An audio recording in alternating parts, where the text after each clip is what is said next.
Hello दोस्तों, Nobel bye Bittu में आपका स्वागत है। यहाँ पर हम आपको दिलचस्प नोबल से आधारित कहानियां पेश है। हर कहानी में जीवन, प्रेम, संघर्ष और जीवन की अनोखी कहानी होती है। यदि आपको हमारी कहानी पसंद आती है तो कृपया हमारे चैनल को सब्सक्राइब करें और लाइक करना न भूलें।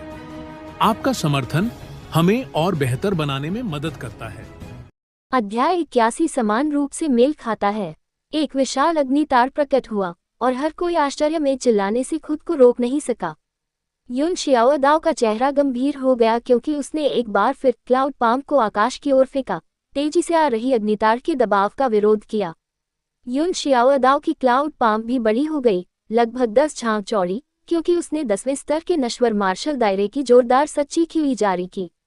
बड़ी ताकत के साथ इसने चेन जियान की विशाल अग्नि हथेली को भी धकेल दिया। चेन जियान की ही हंसी गूंजी और फिर से उसकी हथेली से नीला सच्चा कील चमकने लगा और भयंकर बिजली के साथ बाहर निकलने लगा। उसकी कोमल चीख के साथ एक विशाल नीला तार एक बार फिर दिखाई दिया, जो ऊपर से नीचे की ओर दबा रहा था और उस विशाल अग्नितार के साथ ओवलैप हो गया। विलय के बाद अग्नि और बिजली की सच्ची कीवी और भी अधिक हिंसक और मजबूत हो गई। युन शियाओदाओ की क्लाउड पाम एक पल में पूरी तरह से पराजित हो गई और चेन जियान की विशाल अग्नि और बिजली की हथेली ने लगातार दबाव डाला, जिससे युन शियाओदाओ जमीन पर गिर गया। बूम बूम बूम विस्फोटों की एक श्रृंखला शुरू हुई और कीवी तरंगों के चारों ओर फैलने के साथ ही चौक के बीच में एक विशाल तार की मुहर दिखाई दी। इसके रास्ते में आने वाला हर पत्थर कुचल गया, जिससे जमीन पर एक आश्चर्यजनक तार की छाप बन गई। युन शियाओदाओ का पूरा शरीर जमीन पर दबा हुआ था। वह जोर से चिल्लाया और पाम सील के बीच से बाहर कूद गया। उसका पूरा शरीर अस्त व्यस्त था, हालांकि उसे कोई गंभीर चोट नहीं लगी थी। बहुत बढ़िया भाई चेन, तुम्हारी ताकत मेरी उम्मीदों से कहीं ज्यादा थी। अब मैं अपनी घातक चाल का इस्तेमाल करने जा रहा हूँ, यू शियाओदाओ ने अपने चेहरे पर गंभीर भाव के साथ कहा। जैसे ही उसने बोलना समाप्त किया, झांक दे चिल्लाया, तुम फिर से लड़ने जा रहे हो? तुम यहाँ सब कुछ बर्बाद कर दोगे। तुम्हारी ताकतें लगभग एक जैसी हैं। यदि तुम अभी भी ये तय करना चाहते हो कि कौन बेहतर है, तो तुम निश्चित रूप से परस्पर घायल हो जाओगे। चेन जियान भी झांक दे की बात सुनकर रुक गया। उसे उम्मीद नहीं थी कि ट्रू क्यूई के 2 गुणों को पूरी तरह से मुक्त करने के बाद वह दूसरे पक्ष को भी नहीं हरा पाया। ये बिल्कुल स्पष्ट था कि युन शियाओदाओ की ताकत किसी भी तरह से कमजोर नहीं थी। महान भाई चेन केवल नश्वर मार्शल दायरे के 9वें स्तर पर है और वह पहले से ही मेरे बराबर लड़ सकता है। दूसरे शब्दों में, यदि वह नश्वर मार्शल दायरे के 10वें स्तर तक पहुंच जाता है, तो क्या इसका मतलब यह नहीं होगा कि मैं हार जाऊंगा? युन शियाओदाओ ने आह भरी। ये तो बहुत बढ़िया है। एक और छोटा राक्षस हमारे मार्शल प्रांगण में शामिल हो गया है, एक अधेड़ उम्र के व्यक्ति ने कड़वी मुस्कान के साथ कहा। इस समय इतनी कम उम्र के ये बच्चे वास्तव में उनसे कहीं ज्यादा दुर्जेय थे।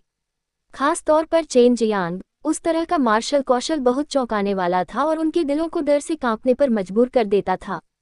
बहुत बढ़िया भाई चेन, तुमने बहुत से लोगों को मारा है न? अभी कुछ देर पहले तुम्हारा स्लॉटर क्यू बहुत मोटा था, इसने मुझे लगभग डरा दिया था। युन शियाओदाओ ने उत्सुकता भरी नजर से पूछा। उसकी आंखों में डर साफ देखा जा सकता था। चेन जियांग ने कहा, बहुत ज्यादा नहीं। मुझे याद नहीं कि कितने लोग थे, लेकिन वे सभी लोग थे जो कुछ परेशानी ढूंढने आए थे। मुझे ये बात ध्यान में रखनी चाहिए और भविष्य में तुम्हें कम परेशान करना चाहिए। युन शियाओदाओ ने हंसते हुए कहा, तुम दोनों बदमाशों, चारों ओर देखो। ये जगह कई सालों से बर्बाद नहीं हुई थी, लेकिन अब। झांक दे का बूढ़ा चेहरा बेबसी से भरा था। युन शियाओदाओ ने हंसते हुए कहा, बूढ़े आदमी झांक, मैं इसका मुख्य कारण हूँ, इसलिए मैं क्रिस्टल पत्थरों का भुगतान करूंगा। चेन जियांग ने अचानक कहा, मुझे एक पल के लिए आराम करना है। मेरी सच्ची क्यूई आपकी तरह समृद्ध नहीं है, ये लगभग समाप्त हो गई है। Chain Jiang universal true QE का इस्तेमाल तब तक नहीं करेगा जब तक कि यह जरूरी न हो। ये बहुत घातक था। इसके अलावा वह अपनी ताकत का बहुत ज्यादा प्रदर्शन भी नहीं करना चाहता था, लेकिन उसे यकीन था कि भले ही वह युन शियाओदाओ के खिलाफ जीत गया हो, लेकिन उसे भी गंभीर चोटें लगेंगी। युन शियाओदाओ वाकई बहुत ताकतवर था। इतनी कड़ी लड़ाई के बाद भी उसने अपनी सच्ची क्यूई का ज्यादा इस्तेमाल नहीं किया। इसके अलावा उसने अपना तुरुप का पत्ता भी इस्तेमाल नहीं किया। इस मार्शल प्रांगण में बहुत सारे शक्तिशाली विशेषज्ञ हैं। ये वास्तव में शक्तिशाली विशेषज्ञों के लिए एक पालना है। चेन जियांग ने अपने कमरे में अपनी भस्म हो चुकी सच्ची क्यूई को पुनः प्राप्त करते हुए अपने दिल में आह भरी। चेन जियांग अभी अभी चौक से बाहर निकला था। आसपास के मार्शल कोर्टयार्ड से शिष्य स्थिति के बारे में पूछने के लिए आ रहे थे। वे सभी चौक के बीच में लगी विशाल तार की मुहर को देखकर चकित थे। वे सभी जानते थे कि ये ईंटें कितनी मजबूत थीं, बिना बहुत अधिक शक्ति लगाए उन्हें नष्ट करना बहुत मुश्किल है। 2 दिन बीत गए और इनसेक्ट असेसमेंट ने आवेदन स्वीकार करना शुरू कर दिया। चेन जियांग, युन शियाओदाओ और झांग दे भी असेसमेंट के लिए आवेदन करने के लिए साथ गए। पंजीकरण के बाद वे चरम मार्शल संप्रदाय से बाहर निकल गए। साथ में उन्होंने तियानमेन शहर के एक होटल में खाया और पिया, लेकिन उनकी किस्मत अच्छी नहीं थी और उन्होंने झू रोंग को देखा, जो पैसे की लालची कंजूस मोटा था। अंत में वे केवल झू रोंग को अपने साथ ले जा सकते थे। छोटे बदमाश युन, मैं पहले ही कह दूंगा, ये भोजन तुम्हारा है। झू रोंग ने भोजन का ऑर्डर देते हुए गंभीरता से कहा। मैं तुम्हें क्यों दावत दूं? युन शियाओदाओ ने पूछा। हालांकि वह एक स्थानीय तानाशाह था, लेकिन वह झू रोंग पर अपना पैसा खर्च नहीं करना चाहता था। बूढ़ा आदमी झांग अब बूढ़ा हो गया है, शायद वह अभी भी बाहरी संप्रदाय में पाद रहा होगा। चेन जियांग ने अभी अभी चरम मार्शल संप्रदाय में प्रवेश किया है, और मैं एक कंजूस मोटा आदमी हूँ। क्या आप चाहते हैं कि हम सभी अभी चले जाएं? इसके अलावा आपका युन परिवार मेरे झू परिवार से भी अमीर है। झू रोंग ने मुस्कुराते हुए कहा। चेन जियांग ने देखा कि झू रोंग, युन शियाओदाओ और झांग दे के बीच बहुत अच्छे संबंध थे, अन्यथा वह इस तरह से बात नहीं करता। इसके अलावा वह ये भी जानता था कि झू रोंग कभी 330वें मार्शल कोर्टयार्ड में था और कभी सबसे मजबूत बाहरी संप्रदाय शिष्य भी था। छोटे सुअर, हालांकि इस बूढ़े आदमी के पास सच्चे मार्शल क्षेत्र से महान महत्वाकांक्षाएं नहीं हैं, लेकिन जब मैं मर जाऊंगा तो मैं एक आंतरिक संप्रदाय शिष्य के रूप में मर जाऊंगा, मुझे कम मत समझो। झांग दे ने आत्मविश्वास से कहा। युन शियाओदाओ ने अपने होठों को सिकुड़ते हुए कहा, मेरे आंतरिक संप्रदाय में प्रवेश करने की प्रतीक्षा करो, फिर मैं निश्चित रूप से तुम्हारा स्थान ले लूंगा। अभी के लिए तुम जो चाहो करो। ये होटल बहुत व्यस्त था और बहुत से ग्राहक अमीर बच्चे थे, ज्यादातर चरम मार्शल संप्रदाय के अनुयायी थे। चरम मार्शल संप्रदाय में उनका स्थान बहुत कम था, लेकिन बाहर उनमें से ज्यादातर की आंखें सिर के ऊपर थीं। वे घमंडी थे और ऐसा व्यवहार कर रहे थे मानो दुनिया उनके इर्द गिर्द नाच रही हो और सिर्फ उनकी शक्ल सूरत की पूजा कर रही हो। ये देखकर यू शियाओदाओ ने चुपके से अपने दांत भींच लिए। वह उनमें से कुछ को पीट पीट कर जमीन पर गिराने के लिए बेताब था। छोटे बदमाश युन, तुम और छोटा भाई चेन मिलकर उस कमीने से छुटकारा पा सकते हो, लेकिन अगर तुम अकेले हो तो तुम रेंगते हुए वापस आओगे। झू रोंग ने पास की मेज पर एक आदमी को देखते हुए कहा। जब वह आदमी दूसरों को देखता था तो उसकी आंखें हमेशा तिरछी रहती थीं, अंतहीन तिरस्कार और अहंकार से देखती थीं। जब तक दूसरे लोग उसकी आंखों में उस तरह के भाव के संपर्क में आते, वे सभी असहज महसूस करते। चेन जियांग कोई परेशानी खड़ी नहीं करना चाहता था, उसे डर था कि यू शियाओदाओ सचमुच कुछ कर देगा, इसलिए उसने जल्दी से कहा, ठीक है, आंतरिक संप्रदाय में प्रवेश करने के बाद आपको उसके साथ लड़ने का अवसर मिलेगा। चेन जियांग ने अनुमान लगाया कि वह व्यक्ति अवश्य ही आंतरिक संप्रदाय से होगा। हंस, यह आप पर निर्भर है। एक धर्मनिरपेक्ष दुनिया से आकर आपको नहीं लगता कि आंतरिक संप्रदाय तक आगे बढ़ना आसान है? उस आदमी ने अपना सिर हिलाते हुए और तिरस्कारपूर्वक हंसते हुए कहा। कमबख्त कमीने, ये बाप तुम्हारी आंखों में उंगली घुसाने और उन पर मुहर लगाने के लिए इंतजार नहीं कर सकता। युन शियाओदाओ ने मेज पर थप्पड़ मारा और गाली दी। वह आगे बढ़ने ही वाला था कि झू रोंग और झांग दे ने उसे खींच लिया। एक निजी लड़ाई? क्या आप चरम मार्शल संप्रदाय से निष्कासित होना चाहते हैं? झांग दे ने जल्दबाजी में कहा। चेन जियांग ने शांति से कहा, अगर मैं आंतरिक संप्रदाय में प्रवेश कर सकता हूँ तो आप मुझे 100 सच्चे क्यूई दान देंगे। बदले में अगर मैं प्रवेश नहीं कर सकता तो मैं आपको 100 दूंगा। केवल 100? बहुत कम। 1000 कैसा रहेगा? तिरछा सांप, क्या तुम शर्त लगाने की हिम्मत करोगे? युन शियाओदाओ चिल्लाया। मूल्यांकन में बस कुछ ही दिन बचे हैं, इसलिए मैं शर्त लगाने को तैयार हूँ, लेकिन अगर ये 10 साल बाद हो तो मैं शर्त लगाने की हिम्मत भी नहीं करूंगा। उस आदमी ने कहा। कुछ दिनों बाद महान भाई चेन निश्चित रूप से आंतरिक संप्रदाय में प्रवेश करेंगे। युन शियाओदाओ ने उत्साह से कहा। चेन जियांग हालांकि उदास था क्योंकि उसके पास वर्तमान में 1000 सच्चे क्यूई डैन नहीं थे। अध्याय 82 प्रकट शक्ति। झू रोंग ने चेन जियांग के कंधे को थपथपाया और कहा, निश्चिंत रहो, इन सच्चे क्यूई डांस का भुगतान उस छोटे बदमाश युन द्वारा किया जाएगा जब समय आएगा। मैं उन्हें उसे बेच दूंगा। हाँ हाँ, मृत सुअर, क्या आप कह रहे हैं कि चेन जियांग निश्चित रूप से हार जाएगा? यू शियाओदाओ ने झू रोंग को देखते हुए अपनी आंखों में तिरस्कार के साथ कहा। चूंकि यह एक शर्त है, इसलिए मैं निश्चित रूप से नहीं कह सकता। लेकिन अगर वह जीतता है तो मैं उन सच्चे क्यूई डैन को खरीदने के लिए तैयार हूं, क्योंकि आप उन सभी का उपयोग नहीं कर पाएंगे। झू रोंग हंसा। पाद, अगर वह जीतता है तो मैं उन्हें तुम्हें देने के बजाय कुत्तों को खिलाना पसंद करूंगा, युन शियाओदाओ ने शाप दिया। चेन जियांग और झांग दे केवल चुप रह सकते थे क्योंकि वे युन शियाओदाओ और झू रोंग की बहस सुन रहे थे। इसके अलावा चेन जियांग इन दोनों की प्रशंसा करने से खुद को रोक नहीं पाया, क्योंकि वे सब खाते पीते हुए बिना सांस खोए एक दूसरे को कोसते रहे। मार्शल प्रांगण में लौटने के बाद चेन जियांग ने भ्रमित स्वर में पूछा, अजीब बात है, मैंने आसपास कोई महिला शिष्या क्यों नहीं देखी? चरम मार्शल संप्रदाय में कोई महिला नहीं है। यह शायद इस तथ्य के कारण है कि चरम मार्शल संप्रदाय के पूर्वज को महिलाओं में कोई दिलचस्पी नहीं थी और इस प्रकार उन्होंने ये नियम स्थापित किया। धिक्कार है, ये बेवकूफ़ी भरा नियम हमें नुकसान पहुंचा रहा है। वास्तव में चरम मार्शल संप्रदाय के अधिकांश अनुयायी अपनी महिला को साथ लाते हैं, अन्यथा वे इसे केवल आत्मनिर्भरता के माध्यम से सहन कर सकते हैं। यू शियाओदाओ ने अपने चेहरे पर मुस्कुराहट के साथ कहा, महान भाई चेन, आप हर रात मार्शल प्रांगण में नहीं रहते हैं। बेशक, चेन जियांग ने एक पल सोचने के बाद कहा। अब उसे समझ में आ गया कि तियानमेन शहर हमेशा इतना जीवंत क्यों रहता था। ऐसा लगता है कि सभी अमीर बच्चे अपने परिवारों को अपने साथ वहां लेकर आए हैं।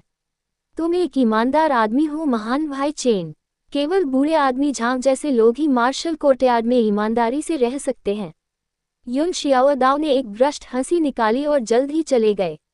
चेन जियांग के कमरे में वापस आते ही आसमान में अंधेरा छा गया। वह ट्रू क्यूई डांस को परिष्कृत कर रहा था। इस बीच सू मेयाओ और बाय यूयू रिंग से बाहर आने से डर रहे थे, क्योंकि उन्हें डर था कि क्षेत्र के मजबूत विशेषज्ञ, जो बादलों की तरह असंख्य थे, उन्हें भांप लेंगे। बहन मेयाओ, चरम मार्शल संप्रदाय किसी भी महिला शिष्या को स्वीकार नहीं करता है और आपने लेंग यूलान को यहाँ आने के लिए मजबूर किया। सचमुच, चेन जियांग ने शुरू में सोचा था कि वह चरम मार्शल संप्रदाय में लेंग यूलान की देखभाल कर सकता है। हंफ, तब से बहुत समय बीत चुका है, मैं इन छोटी छोटी बातों को कैसे याद रखूं? सू मेयाओ ने धीमी आवाज में कहा। जब चेन जियांग आज बाहर गया था तो वह सू मेयाओ और बाय यूयू के लिए कुछ बेहतरीन कपड़े और खूबसूरत गहने लेकर आया था। कुछ ही दिनों में चेन जियांग ने चरम मार्शल संप्रदाय और मार्शल प्रांगण में अपनी नई जीवन शैली को अपना लिया था और अपने वरिष्ठ शिष्यों के साथ अच्छे संबंध बना लिए थे। वह भाग्यशाली था कि वह एक सामंजस्यपूर्ण मार्शल प्रांगण में आया था जहां उसे हर दिन षड्यंत्रकारी लोगों से उलझना नहीं पड़ता था। चरम मार्शल संप्रदाय में एक बहुत बड़ा चौक था जिसमें सैकड़ों हजार लोग बैठ सकते थे। हर महीने एल्डर कोर्टयार्ड के एल्डर्स इस चौक में प्रवचन करते थे। ऐसे मौकों पर ज्यादातर शिष्य वहां इकट्ठा होते थे। आज वार्षिक आंतरिक संप्रदाय मूल्यांकन था, जो साल का सबसे महत्वपूर्ण कार्यक्रम था। जब तक वे बाहरी संप्रदाय के शिष्य थे, उनके पास नामांकन की योग्यता थी। चेन जियांग, युन शियाओदाओ और झांग दे एक टीम के रूप में एक साथ आए, जो अपना पहला मूल्यांकन स्वीकार करने के लिए तैयार थे। वे 330वें मार्शल कोर्टयार्ड के शिष्यों की टीम थे। उन्हें देखकर अन्य मार्शल कोर्टयार्ड के शिष्यों ने चुपचाप रास्ता बना लिया, उन्हें उकसाने की हिम्मत नहीं हुई। महान भाई चेन, क्या आपने उस फैंग लियांग के बारे में सुना है जिसे आपने पहले अक्षम कर दिया था? ऐसा लगता है कि उसे पूरी तरह से ठीक होने में 1.5 साल लगेंगे। ऐसा लगता है कि फैंग परिवार और आप एक दूसरे से लड़ने लगेंगे। युन शियाओदाओ ने हंसते हुए कहा। चेन जियांग केवल असहाय होकर आहें भर सकता था। ये कहा जा सकता है कि उसने हल्के से शुरुआत की थी, अन्यथा वह निस्संदेह फैंग लियांग को अपंग बना देता। लेकिन वह जानता था कि यहाँ के परिवार और धर्मनिरपेक्ष दुनिया के परिवार अलग अलग हैं। यहाँ के परिवारों के पास भरोसा करने के लिए सच्चे मार्शल विशेषज्ञ थे। पहला मूल्यांकन शिष्य की शक्ति का परीक्षण करने के लिए किया जाता था, और यदि कोई इस परीक्षा में उत्तीर्ण नहीं होता था तो उसे बाहर कर दिया जाता था। ताकत का परीक्षण पहले से स्थापित सरनी पर मुक्का मारकर किया गया। ये सरनी एक पत्थर की दीवार पर व्यवस्थित थी और पानी के एक छोटे से तालाब के समान दिखती थी। मुक्का लगने के बाद ये ताकत के माप को दर्शाने वाले संगत मान को दर्शाता था। एक निश्चित मान पर पहुंचने के बाद ही किसी को उत्तीर्ण कहा जाता था। झांग दे ने कहा, पहला परीक्षण सरल है, हम इसे कभी भी पास कर सकते हैं। दूसरा और तीसरा टेस्ट ज्यादा कठिन है। मैं दूसरे टेस्ट में बाहर हो गया था और बुरे झांक के साथ भी ऐसा ही हुआ। वह दूसरे मूल्यांकन में भी पास नहीं हो पाया। युन शियाओदाओ ने बेबसी से भरे चेहरे के साथ कहा, दूसरा परीक्षण किस बारे में है? चेन जियांग ने पूछा क्योंकि उसे दूसरे और तीसरे परीक्षण के बारे में कुछ भी पता नहीं था। इसके बारे में बात करते हुए युन शियाओदाओ की आंखों में डर की एक झलक उभरी। एल्डर डैन व्यक्तिगत रूप से दूसरा परीक्षण करते हैं। इसका उपयोग मुख्य रूप से धीरज का परीक्षण करने के लिए किया जाता है, जबकि तीसरा एक एकीकृत परीक्षण है। हर साल यह अलग होता है लेकिन उतना ही चुनौतीपूर्ण होता है। Elder Dan extreme martial act के दूसरे सबसे शक्तिशाली व्यक्ति थे और एक्सट्रीम मार्शल एक्ट में एकमात्र महिला भी थी। अफवाहों के अनुसार उनका पद वर्तमान एक्सट्रीम मार्शल डीन से ऊंचा था और वे एक्सट्रीम मार्शल कोर्टयार्ड की प्रभारी थी। कोई भी उनका असली नाम नहीं जानता और इसलिए उन्हें केवल एल्डर डैन के नाम से ही जाना जाता था। अब मेरी बारी है, पता नहीं मैं अपना पुराना रिकॉर्ड एक बार फिर तोड़ पाऊंगा या नहीं। युन शियाओदाओ ने अपनी आस्तीनें चढ़ाईं और ऐसे हाव भाव से कहा जिससे पता चल रहा था कि वह इसका बेसब्री से इंतजार कर रहा है। चेन जियांग को युन शियाओदाओ से पीछे स्थान दिया गया था और वह युन शियाओदाओ के सबसे शक्तिशाली प्रहार पर भी नजर डालना चाहता था। केवल 1000 से अधिक मूल्य वाले शिष्यों को ही पास होने की अनुमति थी और कई बाहरी संप्रदाय के शिष्य केवल 600 तक ही पहुंच सकते थे। कुछ तो 700 तक भी पहुंच सकते थे, लेकिन बहुत से ऐसे नहीं थे जो इसे प्राप्त कर सकते थे। इससे कोई यह बता सकता था कि चरम मार्शल बाहरी संप्रदाय के शिष्यों की ताकत बहुत समान थी। युन शियाओदाओ ने पत्थर की दीवार पर पानी के उस कुंड पर मुक्का मारा। हाथ पूरी तरह डूब गया।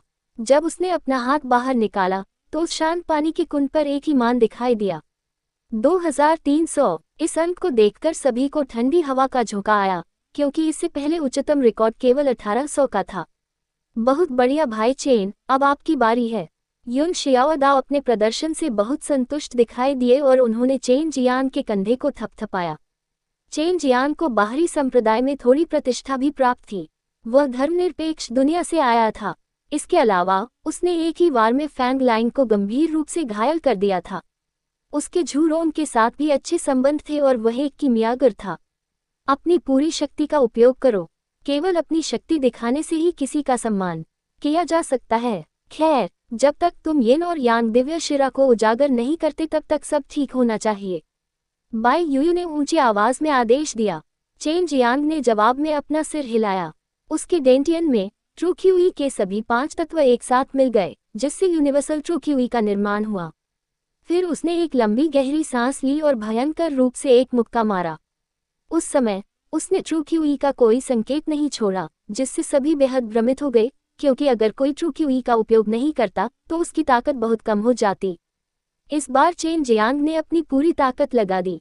उसे यकीन था कि अगर उसका वार किसी पहाड़ पर भी पड़ा तो वह नष्ट हो जाएगा।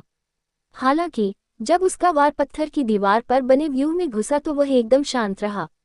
वह इस रहस्यमयी व्यवस्था की ताकत से मन ही मन हैरान था। इस तरह की व्यवस्था धर्मनिरपेक्ष दुनिया के लोगों के लिए मुश्किल थी। चेन जियांग ने मुक्का मारा तो उसने देखा कि पानी के कुंड के ऊपर एक नंबर उभर आया है। इस मान को देखते ही शोरगुल वाला वर्ग तुरंत ही शांत हो गया। सभी के चेहरे पर भय का भाव था। सबसे पहले उनके दिमाग में यही विचार आया कि सरनी में कोई समस्या है। हालांकि उन्होंने जल्दी ही इस विचार को खारिज कर दिया, क्योंकि ऐसा पहले कभी नहीं हुआ था। 4800। यहाँ तक कि एक आंतरिक संप्रदाय के शिष्य के लिए भी यह मूल्य प्राप्त करना कठिन था। इसके अलावा यह मूल्य युन शियाओदाओ के मूल्य से 2 गुना था। परीक्षणों की देखरेख के लिए जिम्मेदार बूढ़ा व्यक्ति भी आश्चर्यचकित था। वह एक सच्चा मार्शल क्षेत्र का अभ्यासी था और जब चेन जियांग ने सरनी में छेद किया तो उसने कुछ संकेतों के माध्यम से एक शक्तिशाली अदृश्य सच्ची क्यूई को महसूस किया, लेकिन वह ये नहीं पहचान सका कि यह किस प्रकार की सच्ची क्यूई थी। हालांकि वह बूढ़ा आदमी काफी अनुभवी माना जा सकता था, क्योंकि उसने तुरंत चिल्लाकर कहा, चेन जियांग, 4800 अंक पास। उन शब्दों को सुनकर पूरे चौक में एक बड़े बर्तन में उबलते पानी की तरह हलचल मच गई। एक बाहरी संप्रदाय का शिष्य एक कुलीन आंतरिक संप्रदाय के शिष्य के बराबर मूल्य प्राप्त करने में सक्षम था। ये बहुत ही अविश्वसनीय था और दूसरों के लिए अपनी आंखों पर विश्वास करना मुश्किल था। अध्याय 83 डैन एल्डर TLN हम महान भाई के स्थान पर बड़े भाई का प्रयोग करेंगे। जाहिर है कि मेरे संपादकों के अनुसार यह ठीक से प्रवाहित नहीं हो रहा है। चेन जियांग भी डर गया था क्योंकि उसने सरनी पर मूल्य देखा था, लेकिन कुछ सोचने के बाद वह शांत हो गया। वह ट्रू क्यूई के सभी 5 तत्वों की खेती कर रहा था और यूनिवर्सल ट्रू क्यूई के सभी 5 तत्वों को मिलाकर बनाया गया था, और इसलिए यह कोई आश्चर्य की बात नहीं थी कि उसकी ताकत कई गुना बढ़ गई थी। बड़े भाई चेन, तुम डरावने हो और तुम बहुत चालाक हो। पिछली बार जब हमने नोट्स की तुलना की थी तो तुमने अपनी पूरी ताकत का इस्तेमाल नहीं किया था। युन शियाओदाओ ने कहा। झू रोंग का रंग भी कुछ अजीब था। उसने चेन जियांग के आंतरिक संप्रदाय में प्रवेश करने के अपने पिछले अनुमानों के बारे में सोचा, लेकिन अब उसके पास बहुत अच्छे अवसर थे। कम से कम नश्वर मार्शल दायरे के 10वें स्तर पर कोई भी उसका रिकॉर्ड नहीं हरा सकता था। हे, वह तिरछी नजर वाला कमीना निश्चित रूप से हारने वाला है, युन शियाओदाओ ने हंसते हुए कहा, क्योंकि उसके दिमाग में बहुत बड़ा दांव लगा हुआ था। मूल्यांकन में कई शिष्य भाग ले रहे थे और मूल्यांकन पूरा होने में सुबह से लेकर देर रात तक पूरा दिन लग गया। सुबह के समय पूरा चौक लोगों से भरा हुआ था, लेकिन अब 300 से ज्यादा लोग नहीं थे। चेन जियांग को अब पता चल गया था कि आंतरिक संप्रदाय में प्रवेश करना कितना कठिन था, क्योंकि पहले मूल्यांकन में ही इतने सारे शिष्य बाहर हो गए थे। पहला परीक्षण समाप्त हो गया और मार्शल कोर्टयार्ड के शिष्यों को यकीन था कि चेन जियांग निश्चित रूप से पास हो जाएगा। दूसरे परीक्षण का सामना करने के लिए उनके पास बहुत अधिक आत्मविश्वास नहीं था और उनके दिलों में संदेह की छाया बन गई थी, क्योंकि उनमें से कई हमेशा दूसरे मूल्यांकन के दौरान बार बार बाहर हो गए थे। रात काफी हो चुकी है, फिर भी वे दूसरा मूल्यांकन करना चाहते हैं। चेन जियांग ने संदेह से पूछा, क्योंकि वे अपना पहला मूल्यांकन पास करने के बाद भी नहीं जा सकते थे। ये स्वाभाविक है, तीनों मूल्यांकन एक के बाद एक किए जाएंगे। कभी कभी तो वे कई दिनों तक चलेंगे और आप बीच में आराम भी नहीं कर पाएंगे, युन शियाओदाओ ने उत्तर दिया। सभी लोग चौक के बीच में खड़े होकर एल्डरडेन के आने का इंतजार कर रहे थे ताकि वे अगला मूल्यांकन शुरू कर सकें। देर रात चौक पर चांदनी की चांदनी चमक रही थी और बीच बीच में ठंडी हवा चल रही थी, जिससे लोगों को बहुत आरामदायक और तनावमुक्त महसूस हो रहा था। अचानक सभी को बहुत गर्मी और घुटन महसूस हुई, जैसे भारी बारिश शुरू हो गई हो। लेकिन जब उन्होंने अपना सिर उठाया और आसमान की ओर देखा तो वे अभी भी साफ आसमान में तारे देख पाए। जैसे ही सबने आसमान की ओर देखा, अचानक एक व्यक्ति उनकी आंखों के सामने प्रकट हुआ जिसने सभी को चौंका दिया। Elder Dan. सभी 300 शिष्यों और परीक्षण के संचालन के लिए जिम्मेदार लोगों ने सम्मानपूर्वक सलाम किया। एल्डर डैन ने एक लंबी सफेद स्कर्ट पहनी हुई थी और उसके खूबसूरत आबनूस जैसे लंबे बाल थे, लेकिन चेन जियांग इस बात से निराश थी कि उसके चेहरे पर एक काला मुखौटा था। इसने उसके पूरे चेहरे को ढक लिया था, जिससे उसकी केवल 2 आंखें ही दिखाई दे रही थीं, लेकिन उन आंखों में एक उग्र लाल आभा उमड़ रही थी। आपको अत्यधिक विनम्र होने की आवश्यकता नहीं है, एल्डर डैन ने हाथ उठाते हुए कहा। उसकी आवाज़ सुस्त और ठंडी लग रही थी और उसमें एक दयालु दुनिया को बदलने वाली गति थी। इससे चेन जियांग को लगा कि वह कुछ हद तक दिव्य हथियार स्वर्गीय साम्राज्य की महारानी के समान थी। चेन जियांग को अचानक महसूस हुआ कि इस नकाबपोश एल्डर डैन ने उसे एक परिचित एहसास दिया है, लेकिन वह ये नहीं बता सका कि वह किसके समान दिखती है। वह निश्चित रूप से जियानिक्सियन की शिक्षिका नहीं है। उसकी आवाज़ इतनी ठंडी नहीं है और यह उससे मेल भी नहीं खाती। चेन जियांग ने उस संभावना को दूर करते हुए अपने दिल में सोचा। एल्डर डैन ने कुछ शीट ली और पिछले मूल्यांकन की रिकॉर्ड की गई सामग्री को जल्दी से स्कैन किया। जैसे ही उसने उन्हें स्कैन करना समाप्त किया, उसने ठंडी आवाज़ में कहा, बुरा नहीं है, इस साल के मूल्य बहुत अधिक हैं और 4800 के मूल्य वाला एक भी है। हालांकि उसकी आवाज़ बहुत ठंडी थी और उसमें कोई भावना नहीं थी, फिर भी उसकी आवाज़ से यह स्पष्ट था कि वह भी आश्चर्यचकित थी। चेन जियांग को लगा कि इस तरह की ठंडी आवाज़ बिल्कुल भी स्वाभाविक नहीं थी। अजीब, जैसे कि इसे जानबूझकर बनाया गया हो, क्योंकि वह और बाई यूयू लंबे समय से साथ रह रहे थे। इसलिए वह जानता था कि असली ठंडी सुंदरता कैसी होती है। जैसे बाई यूयू की ठंडी आवाज़ बहुत स्वाभाविक लगती थी। चेन जियांग, बाहर आओ, एल्डर डैन चिल्लाया। वह ठंडी आवाज़ कान में विस्फोट की तरह थी और हर किसी का पूरा शरीर कांप उठा, जबकि उनके कान भिनभिना रहे थे। चेन जियांग खड़ा हुआ और बाहर आया, बिना किसी दबंगई या चापलूसी के जवाब दिया, शिष्य चेन जियांग। हंस, यह मत सोचो कि अपनी छोटी सी योग्यता से तुम दूसरों के सामने घमंड कर सकते हो। मैंने सुना है कि आते ही तुमने कुछ चीजें सुलझा ली थीं। इसके अलावा धर्मनिरपेक्ष दुनिया में भी तुम बहुत कानून का पालन करने वाले नहीं थे। तुम्हारे जैसे किसी व्यक्ति के लिए पहले बाहरी संप्रदाय में संयमित होना और फिर आंतरिक संप्रदाय में प्रवेश करना सबसे अच्छा है, ताकि आंतरिक संप्रदाय में बड़ी समस्या से बचा जा सके। क्या तुम सच में दूसरे मूल्यांकन में भाग लेना चाहते हो? एल्डर डैन के शब्दों ने सभी को अंदर से चौंका दिया, क्योंकि हर कोई देख सकता था कि एल्डर डैन जानबूझकर चेन जियांग के खिलाफ थे। एल्डर डैन किस तरह का किरदार था? वह एक एक्सट्रीम मार्शल डीन के बाद सबसे ताकतवर थी और एक कीमियागर भी थी।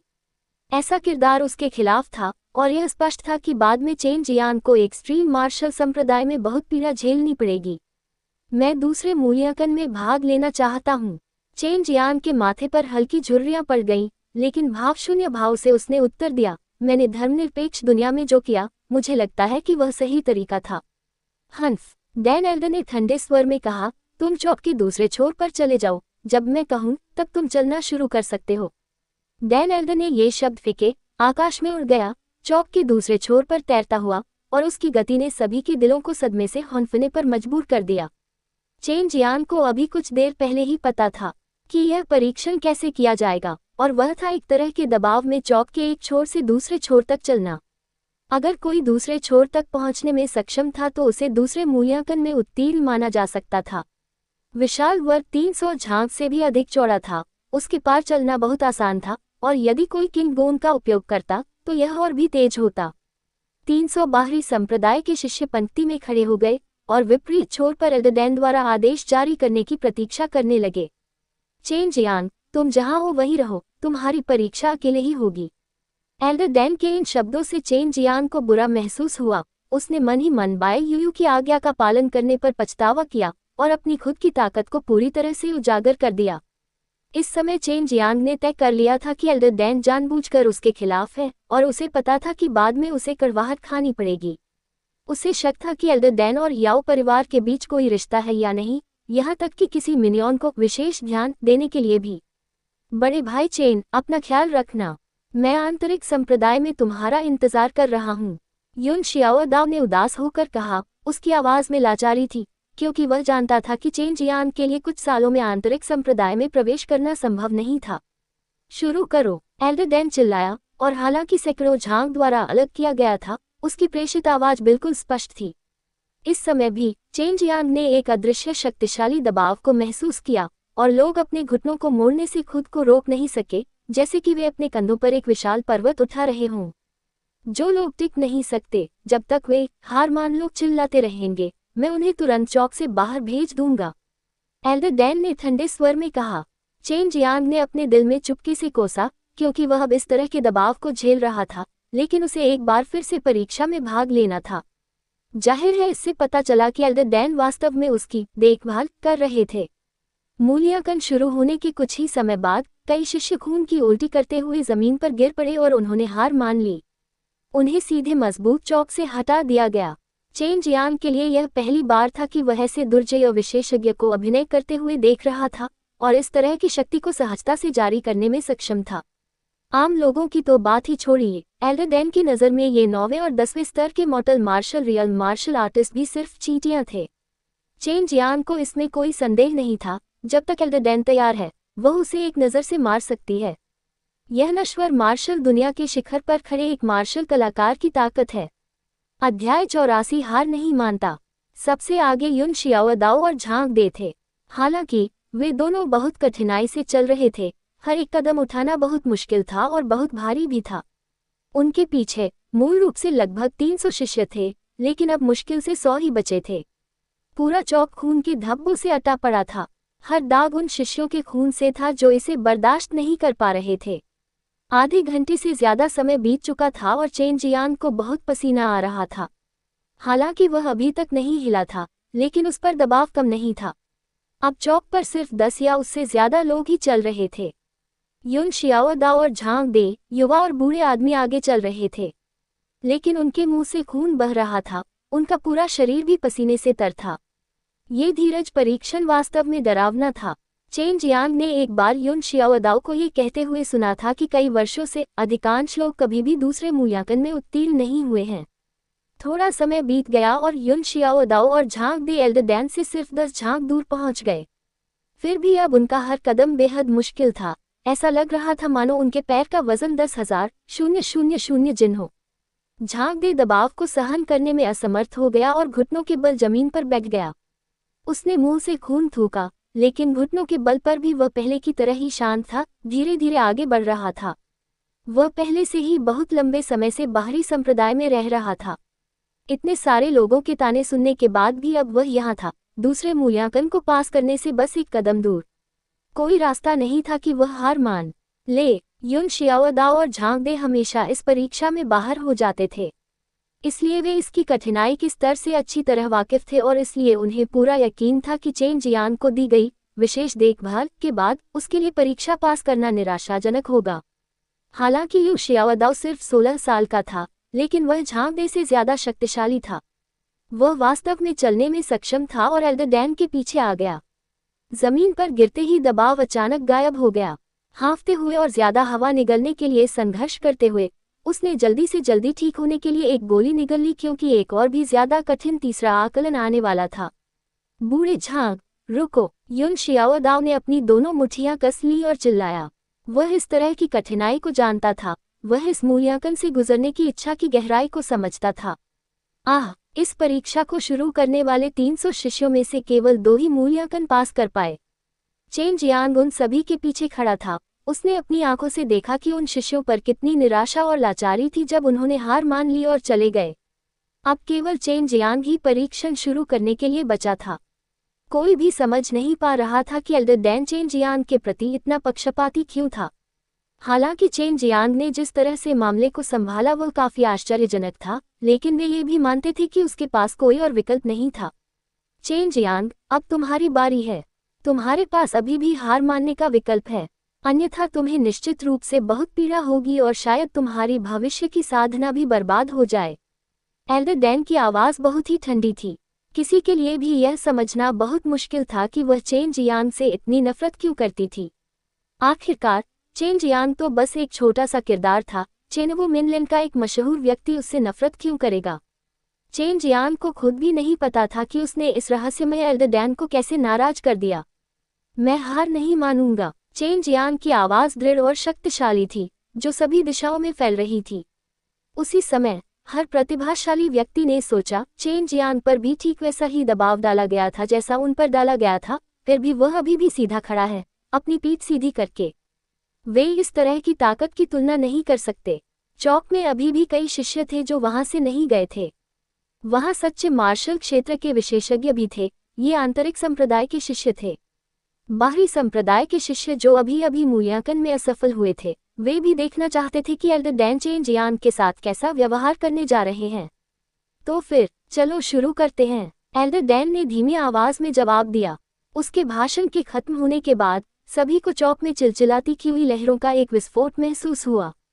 जिस बात ने सभी को सबसे ज्यादा चौंकाया वह ये थी कि चौक में मौजूद मोटी और मजबूत ईंटें समुद्र जैसी दिखने लगी और ऊपर नीचे उछलने लगी। इसके तुरंत बाद एक भयंकर भूकंप आया। ऐसा लगा जैसे पूरा चरम मार्शल संप्रदाय हिल रहा हो। उस विशाल भूकंप से चौक में मौजूद मोटी ईंटें चूर्ण में बदल गईं। अगले दृश्य ने सभी को गहरी ठंडी सांस लेने पर मजबूर कर दिया। ये विशेष ईंटें वास्तव में पलक झपकते ही पाउडर में बदल गईं। जो पूरी तरह से अप्रत्याशित था वह ये था कि उन ईंटों के नीचे धातु जैसी सामग्री की एक और परत थी जो कहीं अधिक मजबूत लग रही थी। एक बूढ़े आदमी ने एक ईंट उठाए और उसे चौक में फेंक दिया। पलक झपकते ही वह ईंट पाउडर में बदल गई। ये दबाव युन शियाओदाओ के दबाव से कहीं ज्यादा मजबूत था और इसके अलावा ये बहुत ज्यादा गर्म भी था। यदि आप मेरी पीठ पीछे आ सकते हैं तो आप इस मूल्यांकन में उत्तीर्ण हो गए हैं। एल्डर डैन ने एक भी कदम नहीं उठाया, बल्कि पलक झपकते ही पूरे चौक को लावा के समुद्र में बदल दिया। चेन जियांग को और भी ज्यादा पसीना आ रहा था। उसे लग रहा था कि मौजूदा दबाव पिछले दबाव से कई गुना ज्यादा था और कहीं ज्यादा भयावह था। चेन जियांग को देखते हुए हर कोई अपनी सांस रोके हुए था। उसका शरीर आग की लपटों से जल गया था। उसके वस्त्र एल्डर डैन द्वारा छोड़े गए झुलसाने वाले ट्रू क्यूई का सामना नहीं कर पा रहे थे। पलक झपकते ही वे तुरंत जलकर राख हो गए। लेकिन चेन जियांग के लिए यह कोई मायने नहीं रखता था। भीड़ को आश्चर्य हुआ कि वह इतने उच्च तापमान को झेलने में सक्षम था। इसके अलावा उसने अपने शरीर को ढकने वाली लपटें भी छोड़ी। चेन जियांग की मजबूत मांसपेशियां अब लाल हो गई थीं। हालांकि दबाव बढ़ गया था, फिर भी उसकी पीठ अभी भी ऊंची और सीधी थी। उसकी आंखें अभी भी साफ थीं क्योंकि वह दूर खड़े एल्डरडैन की जलती हुई पुतलियों को सीधे देख रहा था। चेन जियांग ने एक कदम उठाया और उसका पूरा शरीर बुरी तरह कांप उठा। जिस धातु के फर्श पर उसने कदम रखा वह बहुत गर्म था, लेकिन वर्मिलियन बट डिवाइन एक्सरसाइज की साधना के कारण वह इस तरह की चिलचिलाती गर्मी को झेलने में सक्षम था। चेन जियांग को चलना शुरू करते देखने वाले सभी लोग बहुत भावुक हो गए। ऐसी परिस्थिति में भी चेन जियांग अभी भी चलने में सक्षम था। ये जानना चाहिए कि देखने वाले आंतरिक संप्रदाय के शिष्य भी इसे आजमाने से डरते थे। साथ ही चेन जियांग सिर्फ एक बाहरी संप्रदाय का शिष्य था और वह नश्वर मार्शल क्षेत्र के सिर्फ 9वें स्तर पर था। चेन जियांग बहुत धीरे धीरे चलता था क्योंकि हर कदम उठाना बहुत मुश्किल था। उसे अपने शरीर को सहारा देने के लिए अपनी लगभग सारी सच्ची क्यूई खर्च करनी पड़ती थी। ये सार्वभौमिक सच्ची क्यूई थी, फिर भी यह उसके लिए बहुत मुश्किल था। आधे घंटे बीतने के बाद चेन जियांग के हर कदम को हर कोई साफ साफ देख पा रहा था। हालांकि असल में ये बस थोड़ी ही दूरी थी, लेकिन चेन जियांग को ऐसा लग रहा था जैसे वह 100 साल से भी ज्यादा समय से चल रहा हो। हंफ, एल्डरडैन ने ठंडी सांस ली, जबकि चेन जियांग ने मुंह में खून थूक दिया। हर कोई देख सकता था कि एल्डरडैन ने दबाव बढ़ा दिया था। ये बहुत अनुचित था, लेकिन हालांकि सभी के मन में यह विचार था, लेकिन उन्होंने इसे जोर से नहीं कहा। वे जानते थे कि चेन जियांग अंत तक नहीं चल सकता, फिर भी वे चेन जियांग की प्रशंसा करते थे। ऐसा इसलिए था क्योंकि हालांकि वह स्पष्ट रूप से जानता था कि रास्ता लगभग असंभव होगा, फिर भी उसने हार नहीं मानी। अपने दांत पीसते हुए वह एक बार फिर आगे बढ़ने लगा। समय धीरे धीरे बीत रहा था। चेन जियांग का हर कदम हर किसी की आत्मा को झकझोर रहा था। हर बार जब चेन जियांग एक कदम आगे बढ़ता तो भीड़ को लगता कि वह तुरंत गिर जाएगा। फिर भी चेन जियांग ने हर बार उनकी उम्मीदों को धता बताते हुए गिरने से इनकार कर दिया। वह एक के बाद एक कदम आगे बढ़ा, हर बार मुंह से खून निकलता। जैसे ही खून उसके नीचे धातु की टाइलों पर गिरा, वह तुरंत हवा में वाष्पित हो गया। मैंने कहा था कि आपको खुद को संयमित करने के लिए बाहरी संप्रदाय में रहना चाहिए। आपको आज्ञाकारी होना चाहिए और वही रहना चाहिए। मैं आपको दूसरे मूल्यांकन से गुजरने नहीं दूंगा। सभी को आश्चर्य हुआ। एल्डरडैन की आवाज कांप रही थी। जाहिर है वह बहुत गुस्से में थी और उसे उम्मीद भी नहीं थी कि चेन जियांग उसके सामने आने में सक्षम होगा। उसकी आवाज प्रसारित होने के तुरंत बाद चेन जियांग ने एक भयानक चीख निकाली और उसके दोनों घुटने जमीन पर लग गए। एल्डरडैन ने चेन जियांग को आगे नहीं जाने देने का निश्चय किया क्योंकि उसने एक बार फिर दबाव का स्तर बढ़ा दिया था। हालांकि मुझे नहीं पता कि तुम मेरे साथ ऐसा क्यों कर रहे हो। मैं तुम्हारे सामने कभी नहीं झुकूंगा। मैं निश्चित रूप से इस दूसरे मूल्यांकन से गुजरूंगा। चेन जियांग ने अचानक एक धीमी हंसी निकाली और धीमी आवाज में बोला। चौक पर एकदम सन्नाटा था और हर कोई उसकी घोषणा को बहुत स्पष्ट रूप से सुन सकता था। चेन जियांग ने बड़ी मात्रा में खून की उल्टी करने के बाद सभी को आश्चर्यचकित करते हुए एक बार फिर खड़ा हुआ। तभी उसने देखा कि वह जोर से चिल्ला रहा है, मैं मर सकता हूँ, लेकिन मैं आपके सामने कभी नहीं झुकूंगा। अध्याय 85 आत्मघाती। कभी आत्मसमर्पण नहीं करूंगा। यही बात चेन जियांग अपने दिल में खुद से कहता रहा और बाई यूयो और सू मेयाओ ने भी कुछ नहीं कहा और वे चेन जियांग के इस खतरनाक काम को करने के साथ मौन सहमति जताते दिखे। साथ ही वे चेन जियांग की इस अदम्य भावना से भी गहरे सदमे में थे। मनुष्य चींटियों की तरह हैं। एल्डरडैन की आवाज ऐसी थी मानो वह अपने दांत पीस रही हो और ऐसा लग रहा था जैसे वह क्रोधित हो गई हो। चेन जियांग कुछ ही कदम चला था कि वह एक बार फिर गिर पड़ा। इस बार वह जमीन पर पड़ा था, उसके पूरे शरीर से खून बह रहा था। क्या तुम भी चींटी से नहीं आए हो? किसी दिन मैं, ये चींटी, निश्चित रूप से तुमसे आगे निकल जाऊंगी। चेन जियांग ने अपनी मुट्ठी कसी और कहा। हालांकि वह बहुत कमजोर लग रहा था, लेकिन सुनने वाला कोई भी महसूस कर सकता था कि वह गर्व से भरा हुआ था। चेन जियांग खड़ा नहीं हो सकता था, लेकिन वह अभी भी थोड़ा थोड़ा करके रेंग रहा था। बड़े भाई चेन, युन शियाओदाओ ने चेन जियांग को देखा। उसकी आंखें नम थीं और फिर उसे याद आया कि सिर्फ इसलिए कि यह सहन करना बहुत मुश्किल था, उसने हार मान ली थी। लेकिन चेन जियांग इस दूसरे आकलन से गुजरना चाहता था, इसलिए वह अब अपनी जिंदगी से लड़ रहा था। वह बस इस मजबूत महिला के सामने झुकना नहीं चाहता था, भले ही वह चींटी ही क्यों न हो।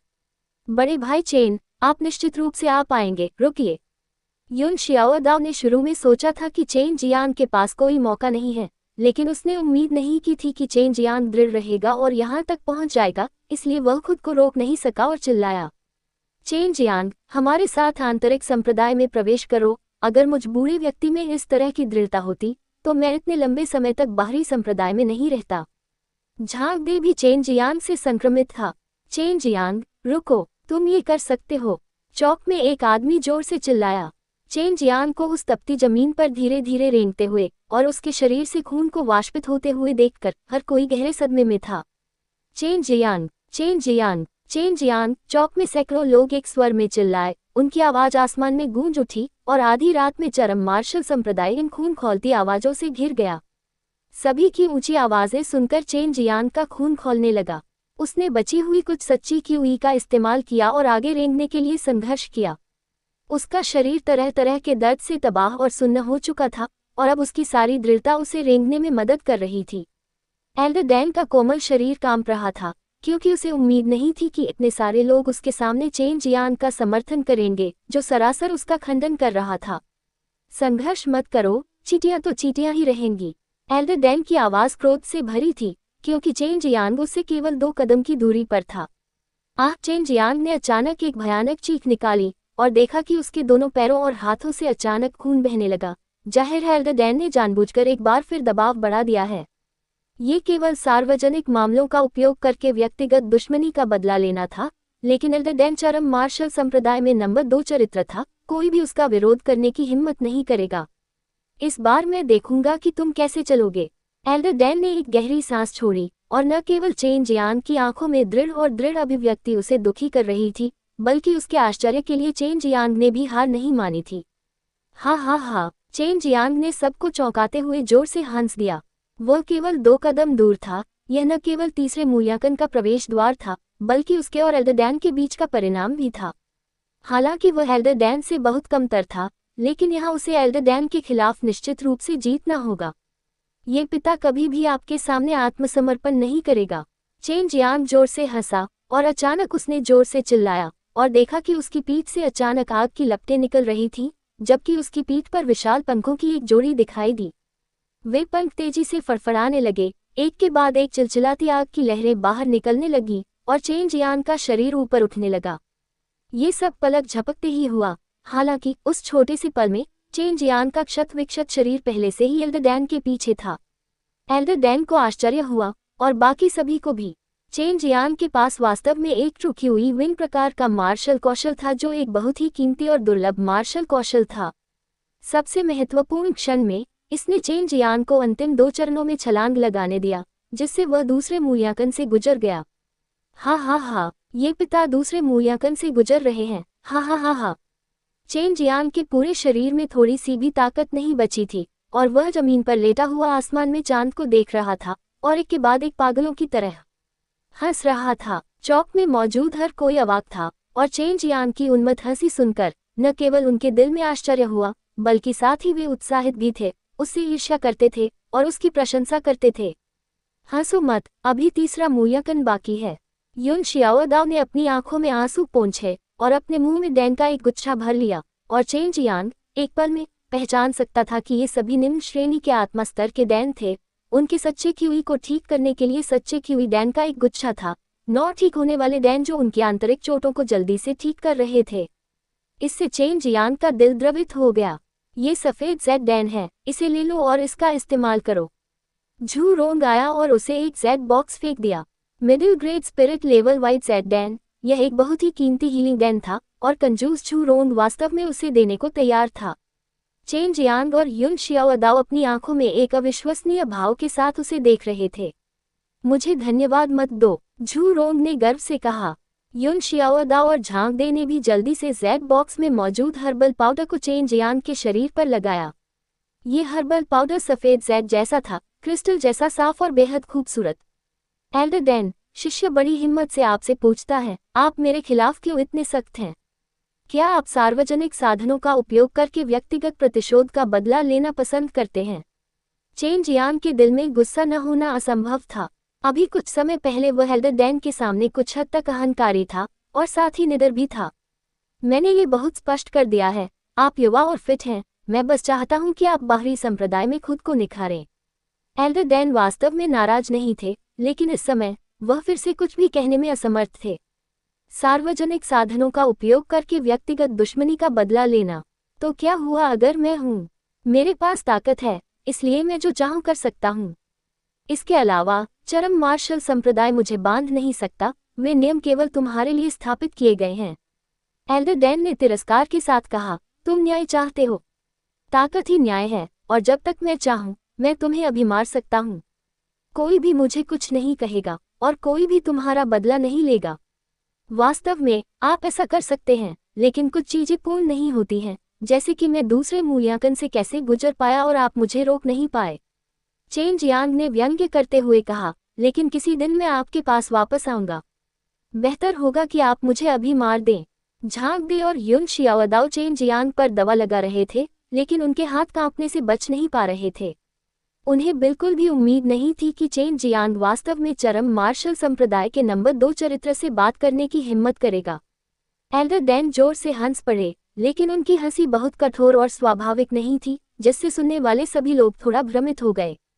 अच्छा, मैं देखना चाहता हूँ कि तुम किस हद तक आगे बढ़ोगे।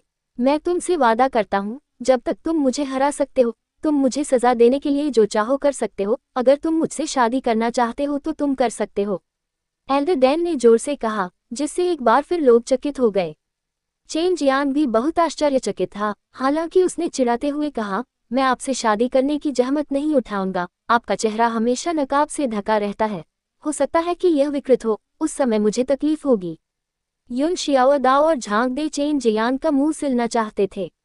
एक के बाद एक वह वास्तव में इस तरह के शब्द बोल रहा था जैसे कि वह जीना नहीं चाहता था, और झू रोंग भी दूर चला गया। डर था कि एल्डर डैन अचानक विस्फोट कर देगा और वह भी प्रभावित होगा। तुम जीना नहीं चाहते? एल्डर डैन की आवाज बेहद ठंडी थी। अगर मैं जीना चाहता तो पहले ही भाग जाता। मेरी तरफ देखो, क्या यह उस तरह का व्यक्ति दिखता है जो जीना चाहता है? चेन जियांग ने जवाब दिया जैसे वह जीना नहीं चाहता था। क्या तुम सोचते हो कि मैं तुम्हें नहीं मार सकता? एल्डर डैन आगे बढ़ा और उसके पतले और सुंदर हाथों से बैंगनी लपटें निकलने लगीं। बैंगनी लौ को देखकर चेन जियांग अपने दिल में बहुत चौंक गया। उसने सू मेयाओ और बाई यूयू को बात करते हुए सुना, और केवल वे ही बैंगनी लपटें छोड़ सकते हैं जिनके पास अग्नि आत्मा है। तो फिर चलो, ताकि इसके बाद मुझे तुमसे, एक बदसूरत लड़की से शादी न करनी पड़े, और तुम्हें भी इस बेवकूफ़ लड़के से शादी न करनी पड़े। चेन जियांग अपनी बात पूरी नहीं कर सका, उसका मुंह युन शियाओदाओ ने ढाक लिया था। एल्डर डैन ने उसके हाथ में लपटें लीं और ठंडे स्वर में कहा, मैंने जो पहले कहा था, मैं निश्चित रूप से अपना वादा निभाऊंगा। जब तक तुम मुझे हरा दोगी, मैं तुमसे शादी करूंगा, और उस समय मैं तुम्हारी सेवा में रहूंगा। और मेरी शक्ल सूरत में आपकी मंगेतर जू शियानिक्सियन से ज्यादा फर्क नहीं है। एल्डर डैन ने बोलना खत्म किया, उड़कर चले गए। युन शियाओदाओ और झांग दे दंग रह गए, जबकि झू रोंग तुरंत दौड़कर आया, अपने दोनों हाथों से चेन जियांग के कंधे को पकड़ लिया, और अविश्वास की दृष्टि से उसने पूछा, जू जियानिक्सियन वास्तव में आपकी मंगेतर थी? अध्याय 86 रहस्यमय क्षेत्र। चेन जियांग ने अपने होठों को सिकोड़ते हुए कहा, तुमने सुना कि उस महिला ने अभी क्या कहा? इसके अलावा मैंने तुम्हें पहले ही बताया था, वह मेरी मंगेतर है। चेन वो मुख्य भूमि के मार्शल आर्ट संप्रदायों में जू जियानिक्सियन का नाम बिजली की तरह गूंज उठा था, क्योंकि केवल 15 वर्ष की आयु में वह पहले से ही एक सच्चे मार्शल क्षेत्र की मार्शल कलाकार थी। इन दिनों चेन जियांग को ये भी पता चला कि वह खुद जू जियानिक्सियन से बड़े अंतर से पीछे रह गया था। कमीने, इतनी अच्छी लड़की, वह तुझ जैसे आदमी से शादी कैसे कर सकती है? झू रोंग ईर्ष्यालु लग रहा था और उसने चेन जियांग के शरीर को हिलाया, और कोई भी देख सकता था कि वह वास्तव में चेन जियांग को मारना चाहता था। चेन जियांग की चोटें अब काफी बेहतर थीं। एल्डर डैन के चले जाने के बाद बाकी सभी लोग चेन जियांग के पास आए और उसकी कुशलक्षेम पूछी। चेन जियांग को देखते समय उनकी आंखों में भी सम्मान का भाव था, और वे ऐसी बातें बोल रहे थे मानो कोई सलाह लेने का मौका हो वगैरह। चेन जियांग, यू शियाओदाओ और झांग दे ही केवल ऐसे लोग थे जो तीसरे मूल्यांकन में प्रवेश कर सकते थे, और हालांकि उनमें से प्रत्येक के बीच उम्र का अंतर था, वे बहुत अच्छे दोस्त थे, इसलिए उन्होंने केवल यही आशा की थी कि तीसरे मूल्यांकन में एक दूसरे के साथ झगड़ा नहीं होगा, क्योंकि यह उनके लिए बहुत क्रूर था। इस समय चेन जियांग ने अपनी सांसों को नियंत्रित किया, लगभग आधे घंटे तक आराम किया, और फिर अंत में सोचा कि एल्डर डैन कौन थे। यूयू बहन, क्या तुम्हें कोई सुराग है? चेन जियांग ने पूछा। नहीं, लेकिन यह जरूरी नहीं है कि आप इस महिला को जानते हों। आपको पता होना चाहिए कि एक महिला के दिल को समझना बहुत मुश्किल है। हो सकता है कि आपकी आंखों में सिर्फ एक नज़र की वजह से ऐसा हुआ हो, या आपके व्यवहार की वजह से उस पर बुरा असर पड़ा हो और वह आपसे नफरत करने लगी हो। यह हो सकता है कि वह वाकई आपके साथ अच्छी थी और चाहती थी कि आप बाहरी संप्रदाय में ही रहें। सू मेयाओ ने जवाब दिया, इस महिला की ताकत खराब नहीं है और वास्तव में उसके पास अग्नि आत्मा है। अगर मैं गलत नहीं हूँ तो ये बैंगनी चंद्रमा अग्नि आत्मा होनी चाहिए। बाई यूयू ने कहा, हाँ, ये बैंगनी चंद्र अग्नि आत्मा ही होगी। और किंवदंतियों के अनुसार चंद्रमा अचानक बैंगनी हो गया और उससे निकली आभा नश्वर दुनिया की भूमि पर चमक उठी। वह भूमि बैंगनी लपटों से घिर गई और 7 जुलाई 10,000 वर्षों 490,000 तक भस्म हो गई। उस आग के बुझने के बाद ही नश्वर दुनिया की उस भूमि पर जीवन, फूल, घास और विभिन्न प्रकार के जीवन से पैदा हुए पेड़ उगाए। उस समय जीवन की एक आग भी पैदा हुई थी और इसे बैंगनी चंद्र अग्नि आत्मा के रूप में जाना जाता था, लेकिन ये बैंगनी चंद्र दुनिया की किंवदंतियों है।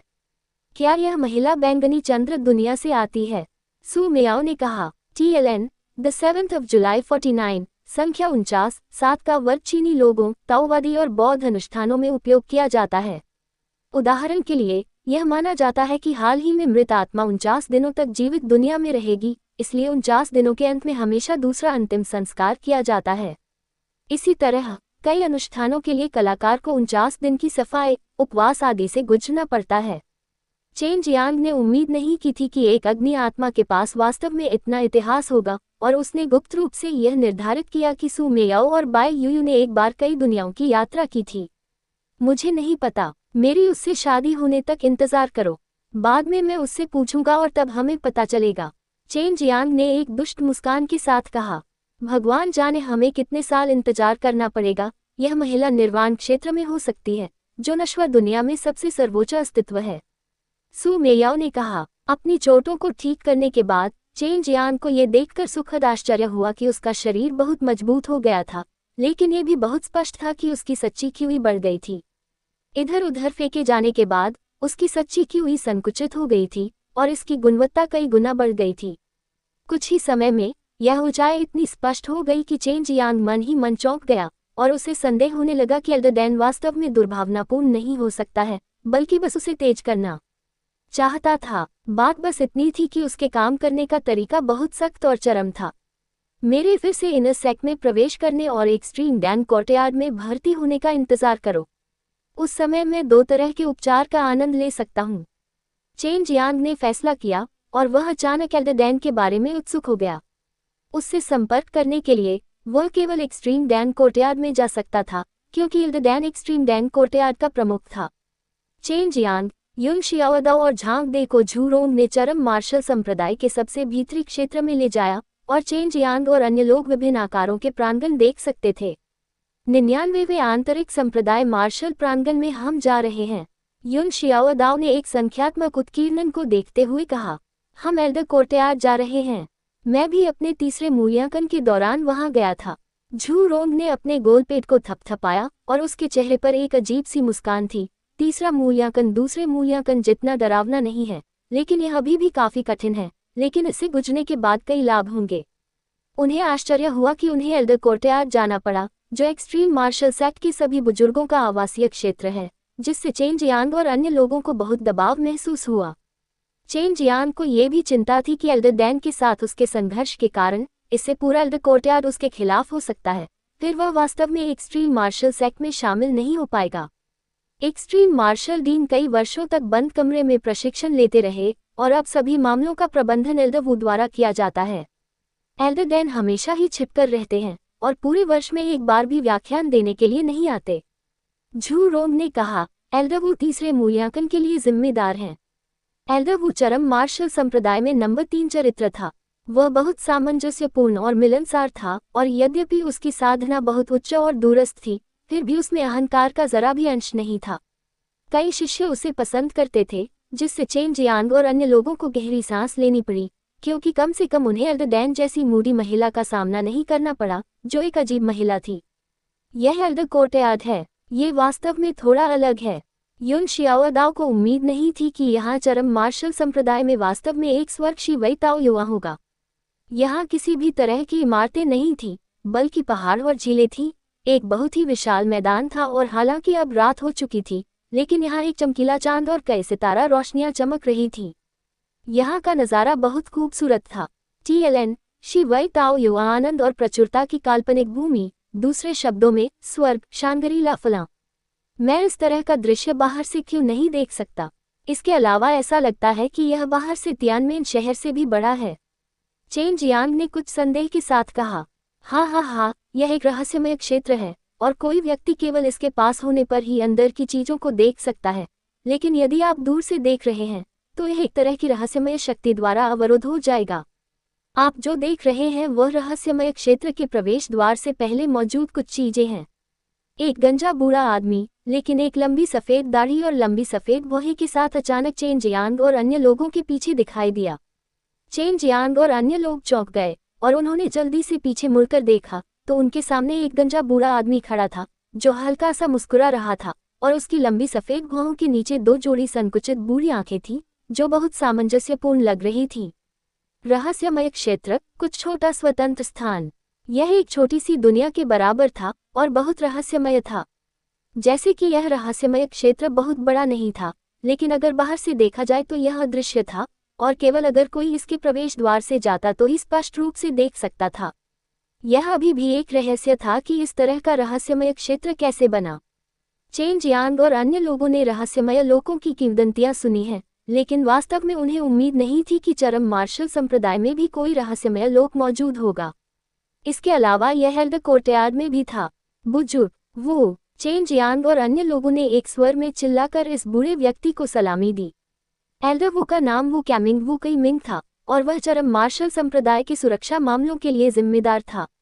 वह एक क्रूर चरित्र था और यह पुष्टि की गई थी कि एक बार अपने स्वयं के प्रशिक्षु को बचाने के लिए वह अकेले ही शैतान पथ संप्रदाय में भाग गया और अपने शिष्य को बचाया। बहुत ज्यादा विनम्र होने की जरूरत नहीं है, वो कैमिंग ने खुशी से मुस्कुराते हुए कहा। आप चेन जियांग हैं। एल्डर डैन ने मुझे एक पल पहले तीसरे मूल्यांकन में आपके लिए चीजें मुश्किल बनाने के लिए कहा था, लेकिन मैंने मना कर दिया। मैं नहीं चाहता कि कोई शिष्य अपने संप्रदाय से नफरत करे, लेकिन ऐसा कहने के बाद आप वाकई एक तरह के व्यक्ति हैं जिससे उस महिला ने बहुत ज्यादा गुस्सा दबा लिया। सौभाग्य से वह बहुत ज्यादा बदमिजाज महिला नहीं है, अन्यथा वह आपको पीट पीट कर मार डालती। हम बूढ़े लोग उससे सिर्फ सही तौर पर कुछ शब्द ही कह सकते हैं। ये सुनकर झू रोंग, युन शियाओदाओ और अन्य लोगों के पसीने छूट गए। चेन जियांग ने मुस्कुराते हुए कहा, तो ऐसा लगता है कि मेरी किस्मत वाकई बहुत अच्छी है, लेकिन अब ऐसा लग रहा है कि वह मेरे खिलाफ कुछ नहीं करने वाली है। इस संबंध में इसे इस तरह गिना जा सकता है कि मुझे आसानी से छोड़ दिया गया। कहना मुश्किल है, इस महिला का स्वभाव थोड़ा अजीब है, इसलिए बेहतर होगा कि आप उसे आपसे नफरत करने न दें, अन्यथा आपको उसके द्वारा इस तरह से प्रताड़ित किया जाएगा कि आप मौत की कामना करेंगे। वो कैमिंग ने हंसते हुए कहा, और चेन जियांग के बारे में, ऐसे दुर्लभ और अद्भुत फूल के बारे में वह बहुत दिलचस्पी रखता था।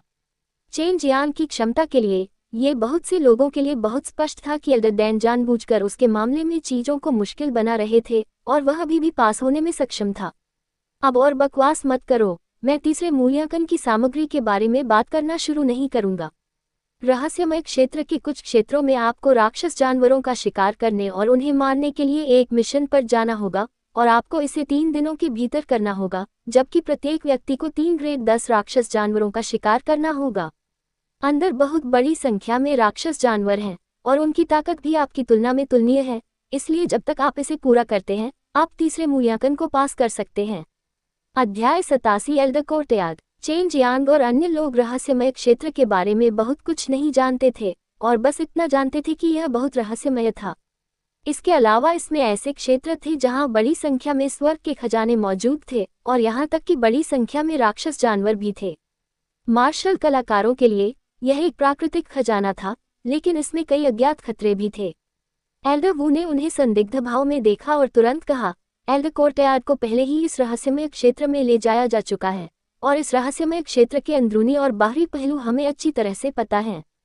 ये पहले से ही हमारे नियंत्रण में है, इसलिए आपको मजबूत राक्षस जानवरों का सामना करने के बारे में चिंता करने की जरूरत नहीं है। केवल सबसे मजबूत राक्षस जानवर ग्रेड 10 राक्षस जानवर हैं। झू रोंग ने पूछा, क्या स्वर्ग में पैदा हुए सभी खजाने पहले ही आपके द्वारा लूटे नहीं जा चुके हैं? अगर ये 3 लोग बचे हुए खजाने में से कुछ उठा लें, तो क्या उन्हें आपको सौंपना होगा? मेरे हिसाब से ऐसा कैसे हो सकता है कि मुझे इस तरह का मूल्यांकन नहीं मिला? एल्डर वू ने उपहास करते हुए कहा, छोटे मोटे, तुम और तुम्हारा परिवार वास्तव में उस बूढ़े मोटे की तरह है। अगर वे आते हैं और कुछ अच्छी चीजें उठाते हैं, तो उन्हें इसे हमें सौंपने की जरूरत नहीं है, लेकिन हमें ये बताना होगा ताकि हम जान सकें।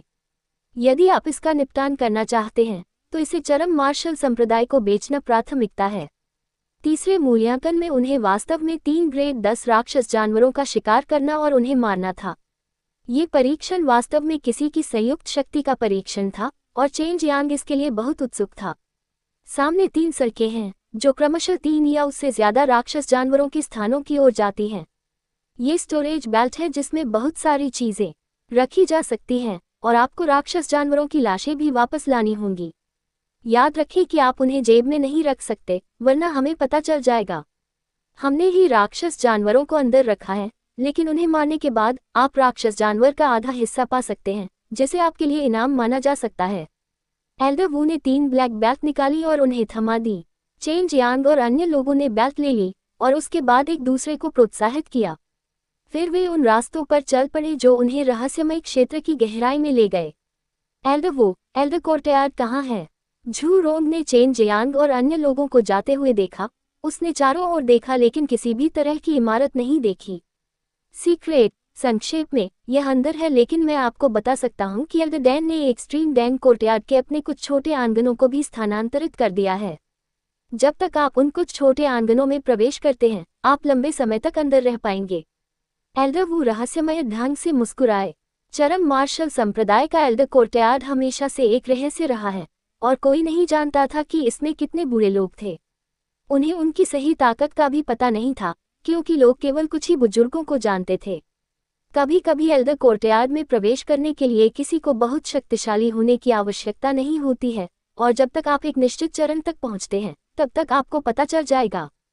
हर बार थोड़ी देर में एक एल्डर असेसमेंट होगा, और एक बार जब आप इसे पास करने में सक्षम हो जाते हैं, तो आप एल्डर बनने में सक्षम होंगे। एल्डर वू ने झू रोंग के कंधे को थपथपाया, फिर उसे दूर ले गए।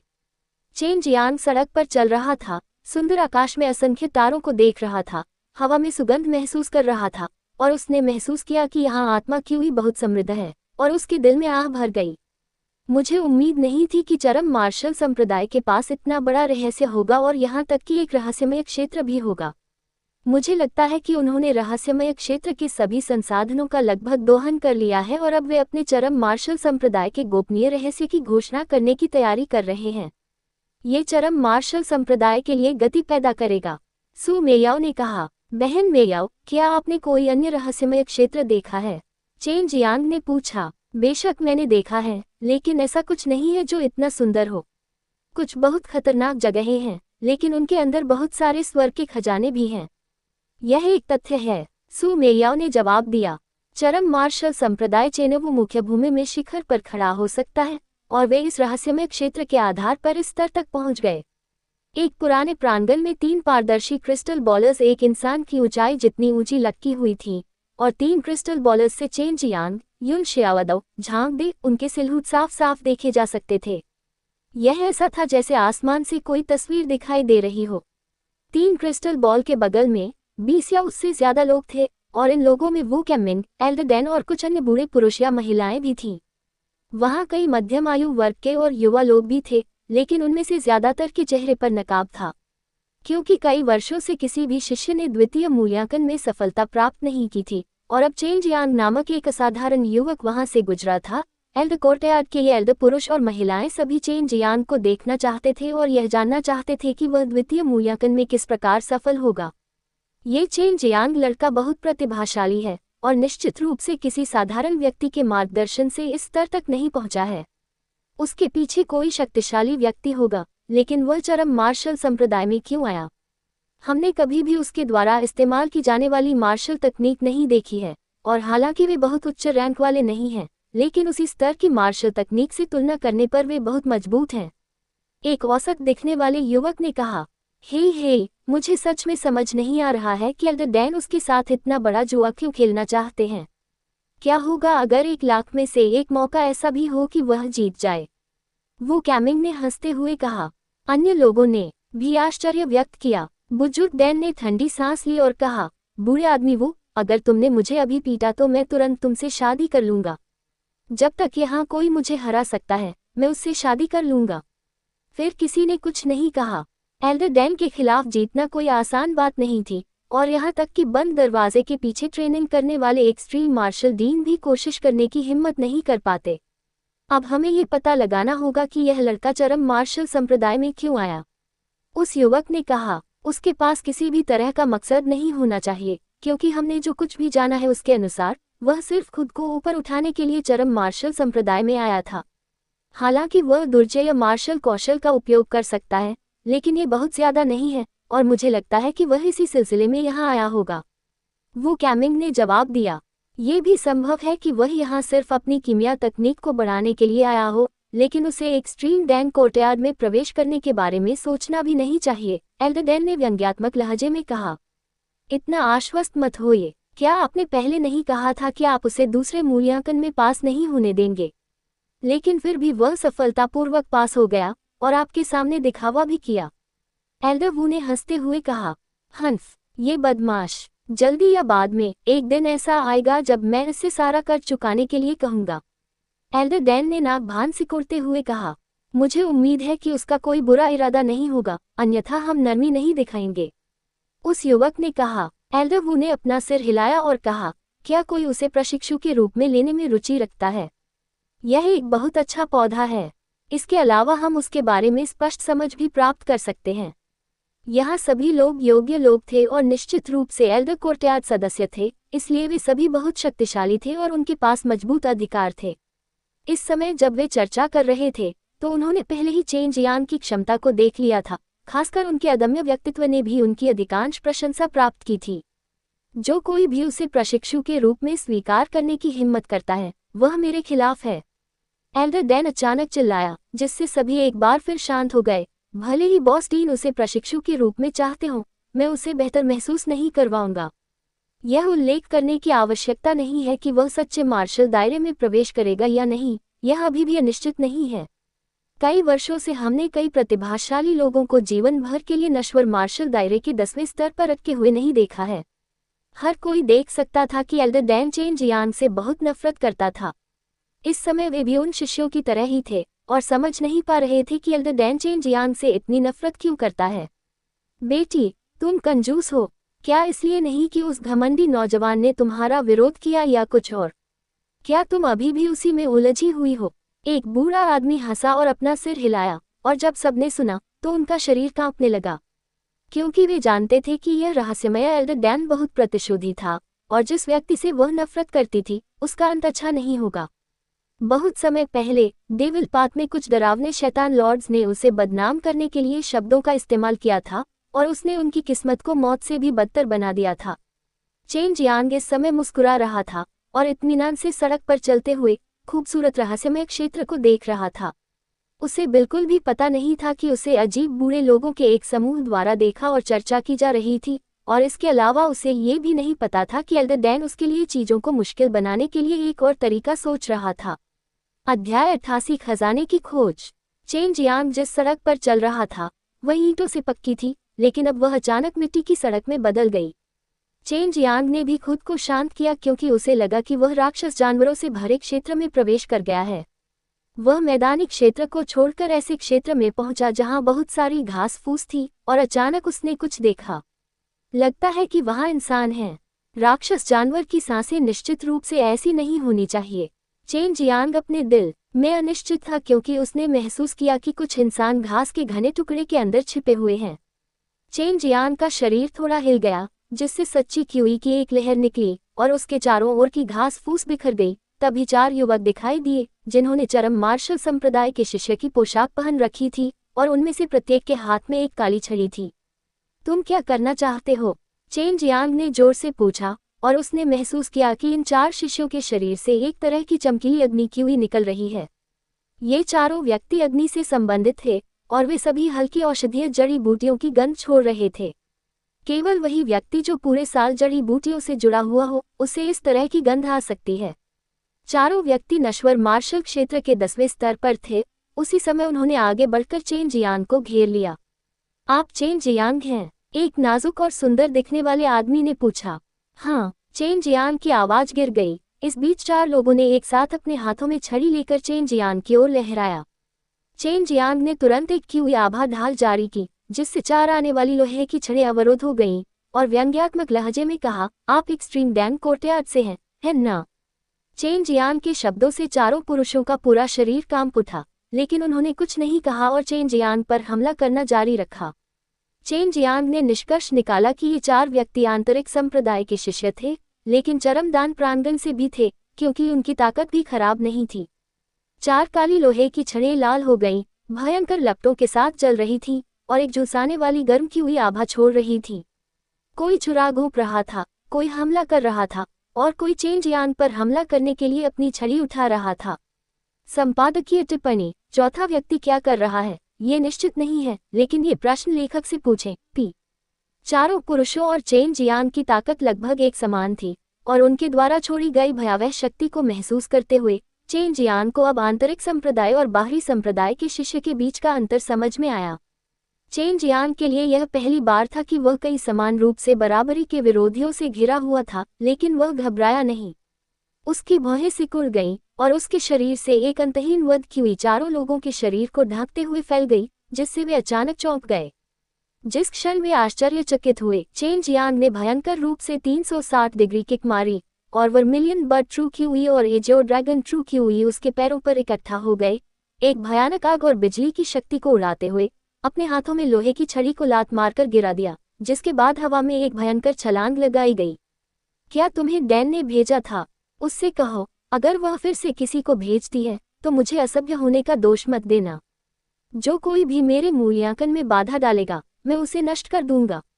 चेन जियांग की आवाज में वध की भावना भरी हुई थी, और उसकी पीठ से आग की लपटें फूट पड़ी। पलक झपकते ही उसकी पीठ पर ज्वाला के 2 पंख जम गए।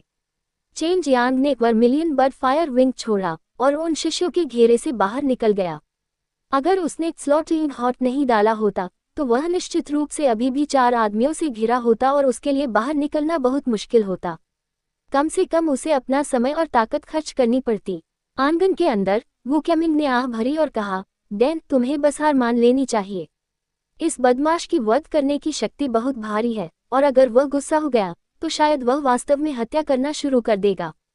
डैन की पुतलियों में लपटें चमक रही थीं, और चेन जियांग को क्रिस्टल बॉल में हवा में उड़ते हुए देखकर वह अपनी दोनों मुट्ठियां भींचने और ठंडी सांस लेने से खुद को रोक नहीं सकी। चेन जियांग के भव्य और चमकदार वर्मिलियन बर्ड फायर विंग को देखकर सभी ईर्ष्या से भर गए। तभी एक बूढ़े व्यक्ति को आह भरते हुए बात करते हुए सुना, मेरे मुकाबले ये सच्चा कीवी पंख बहुत बेहतर है। आप उन पंखों को देखें, वे बिल्कुल सजीव हैं, जैसे कि ये ज्वाला पंख उस बच्चे के मांस और खून से उगाए गए हों। आखिर यह किस तरह का मार्शल कौशल है? हाँ, उसकी गति भी इतनी तेज है, और अगर उसके पास ज्यादा ताकत भी होती, तो इस ट्रू क्यूई विंग के साथ उसकी उड़ान की गति और भी तेज होती। Chain Jiang vermilion bird fire wing को करीब से देख रहे एक और बूढ़े आदमी ने कहा। चेन जियांग ने चारों आदमियों की घूरती आंखों और खुले मुंह के नीचे वर्मिलियन बर्ड फायर विंग्स फड़फड़ाया और उड़ गया। बेशक उसे खुद भी नहीं पता था कि उस पर हमेशा नजर रखी जा रही थी। चेन जियांग, बेहतर होगा कि तुम चुप रहो। ये चरम मार्शल संप्रदाय का पुराना गढ़ है, और तुम्हारी हर हरकत उन्हें पता है। बाई यूयू ने उसे याद दिलाया। चेन जियांग ने जब ये सुना तो उसने अपना छोटा सा मुंह थोड़ा ऊपर उठाया, एक पेड़ के पास आकर जमीन पर छलांग लगाई, अपनी बेल्ट खोली और गुनगुनाते हुए पेशाब करना शुरू कर दिया। किसी दिन मुझे इस बदमाश को अच्छी तरह से देखना होगा। डैन ने अपने दांत भींचे और कहा। फिर उसने अपना सिर झटक दिया और चली गई। चेन जियांग ने अपनी पैंट ऊपर खींची, लेकिन एक बहुत ही हल्की सी आवाज सुनाई दी। ऐसा लगा जैसे किसी ने या किसी चीज ने गिरे हुए पत्ते पर पैर रखा हो और बहुत ही हल्की सी आवाज निकली हो। अच्छे दोस्तों, इतनी दूर की जगह पर कोई संदिग्ध व्यक्ति आ गया है। चेन जियांग ध्यान से सुन रहा था, और उसने उम्मीद नहीं की थी कि वह इतनी जल्दी एक राक्षस जानवर का सामना करेगा। चेन जियांग, इस रहस्यमय क्षेत्र में कुछ खजाने हो सकते हैं। क्या उस बूढ़े गंजे ने नहीं कहा था कि जो तुमने पाया है वह तुम्हारा है? मनुष्यों की तुलना इन राक्षस जानवरों से नहीं की जा सकती। वे स्वाभाविक रूप से एक रहस्यमय आध्यात्मिक भावना के साथ पैदा होते हैं, जो कुछ दुर्लभ और विदेशी खजाने को खोजने में सक्षम है। यदि आप इन राक्षस जानवरों का पता लगा सकते हैं तो शायद आपको कुछ अच्छी चीजें मिल जाएंगी। सू मेयाओ ने कहा। चेन जियांग की आंखों में उत्साह था और उसने कहा, मैं समझता हूँ, यह राक्षस जानवर हैं क्योंकि इन बूढ़े लोगों ने जानबूझकर उन्हें दुर्लभ और विदेशी खजाने की खोज के लिए रखा है। ग्रेट 10 राक्षस जानवर मानव जाति के 10वें स्तर के नश्वर मार्शल क्षेत्र पूर्णता चरण के समतुल्य थे, लेकिन उनके राक्षस जानवर संविधान और जन्मजात क्षमता के अनुरूप ग्रेट 10 राक्षस जानवर साधारण 10वें स्तर के नश्वर मार्शल क्षेत्र मार्शल कलाकारों की तुलना में बहुत अधिक शक्तिशाली थे। यह राक्षस जानवर सामान्य राक्षस जानवर हैं, इसलिए यदि आप अपने ड्रैगन वध दिव्य मार्शल कौशल या 4 प्रतीकों का दिव्य व्यायाम का उपयोग करते हैं तो आप आसानी से उनसे निपट सकते हैं। ये मार्शल कौशल दिव्य जानवर की सांस की नकल करते हैं, इसलिए यदि कोई साधारण राक्षस जानवर इसे महसूस करता है तो वे डर जाएंगे, लेकिन ये सच्चे मार्शल दायरे के राक्षस जानवरों से निपटने में बेकार है। बाई यूयू ने कहा। चेन जियांग को भी उम्मीद नहीं थी कि 4 प्रतीकों का दिव्य अभ्यास इस तरह का लाभ देगा और वह उस कमजोर ध्वनि की ओर दौड़ने लगा जिसे उसने अभी अभी सुना था। चेन जियांग तेजी से भाग रहा था और तेजी से आगे बढ़ते हुए उसने उस छिपे हुए राक्षस जानवर को भी महसूस किया, इसलिए वह तेजी से राक्षस जानवर की ओर दौड़ा। कुछ ही समय बाद चेन जियांग और उस राक्षस जानवर की मुलाकात हुई और दोनों ही बहुत तेज गति से एक ही समय में एक दूसरे से टकरा गए। जिस क्षण चेन जियांग टकराया, उसने मुक्का मारा और उस राक्षस जानवर के शरीर पर वार किया।